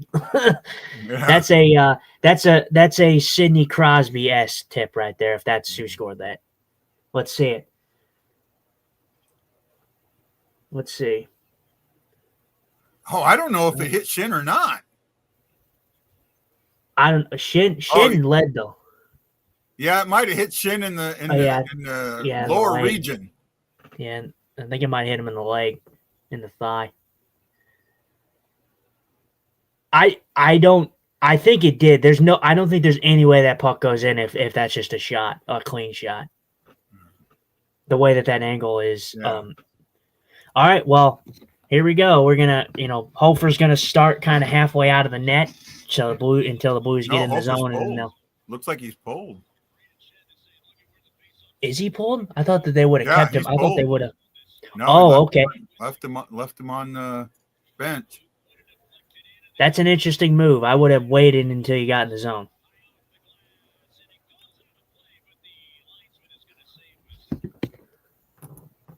"12 minutes in the second period without a shot." That was close. I seen that. I mean, I get what you're saying there.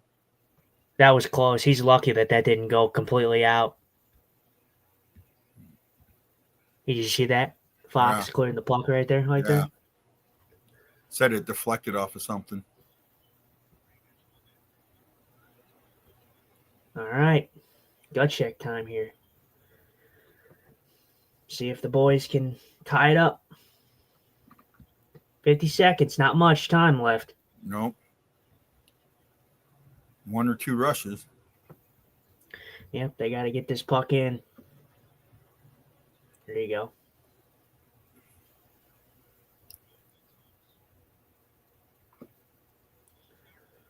I just want to see some garbage thrown at the net.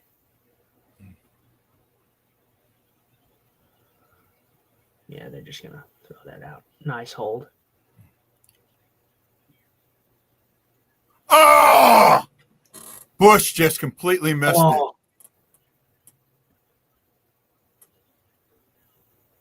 right, no icing. One more rush. This is it. Uh-oh. Oh, that might have. Yeah, that might have iced it. Yeah. Man, it so just misses close. Bush. It just Goodness. Right in between Holloway and Holloway Bush. missed that. Oh, man.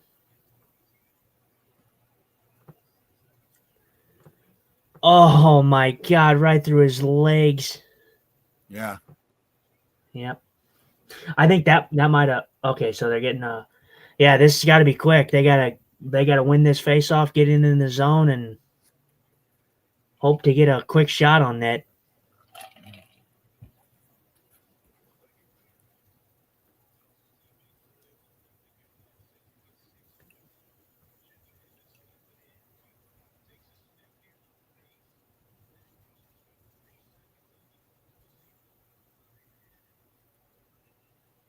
Well, they're going to have 3 seconds on the clock with the offensive zone face-off on the power play. Oh, they're calling one? Yeah. Oh, yeah. Shin got high stick. Oh, I haven't. Okay, I nailed him. I saw it, but I didn't know Now, if see, they were calling it. this is where I think the rule should come in, right? As long as there's a power play, the clock should continue to run. The clock should continue to run. Yeah, well, and see, that's the thing with things like this is because then you get, because I like that point because then you get to the point where these players, with seconds left, they're willing to just take a penalty. They know it. Yeah. Yeah, they're willing to just take a penalty. So that's kind of what that felt like. I feel like there should be more time than 2.9 seconds on the clock, but that's just me. I feel like they ran that for a minute. Yeah. All right, well, the Blues got to get a win on the face-off, and it's got to be a quick shot. New York's taking a timeout now. That's rare.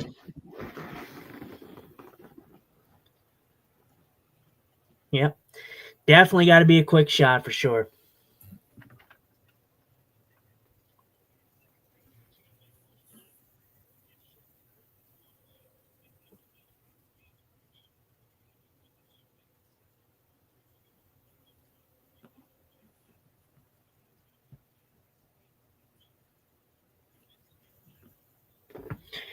All right.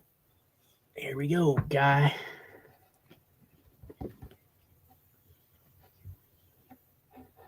I'm not your guy, buddy. Huh? All right. Nothing. I'm just making South Park references. All right, here we go. All right, back, and the game is over. It's unfortunate. It really is because I thought that this honestly was a game that both teams honestly could have got a point in. Yeah. We enjoyed you too, Bob. Yeah. Yep, clean win, but not right to him. Hoffer played a good game. This was a tough loss. I won't call it it's not a bad loss, but it's not a good loss, but it is a tough loss. Right? Yeah. And I know people, well, the Rangers won one game on home ice, now they won two. But like I said, this was not a game that I was like, oh, the Rangers controlled. I felt like the best period that they played was in the third. That was the best period they played. And even by that stretch, they weren't like spectacular by any means.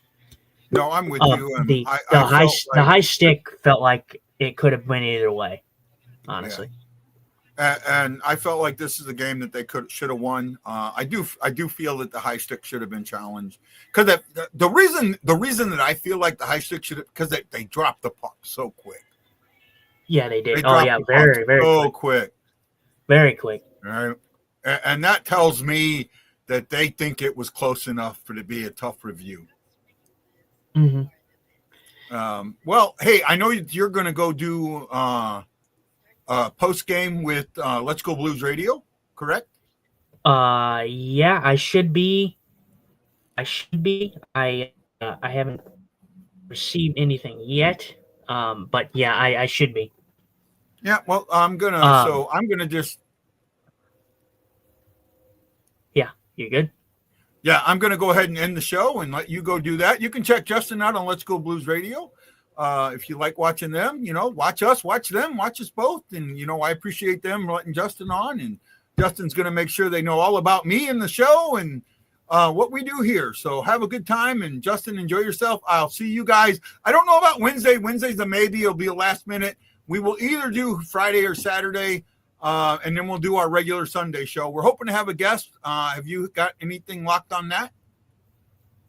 I have not yet. I still have to figure out because I followed up, but I haven't heard anything back yet.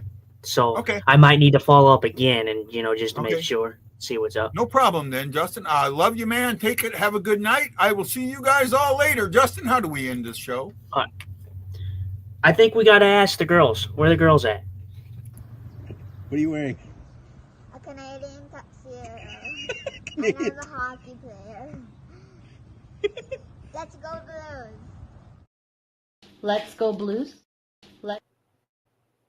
Let's go Blues. Let's go Blues. Call them. Where are the boys? Where they at? Hawaii Blues fan, we're bleeding blue with you. Let's go Blues! Let's go Blues! Let's go Blues! This is Guy, the Hawaii Blues fan, for Justin. Scott?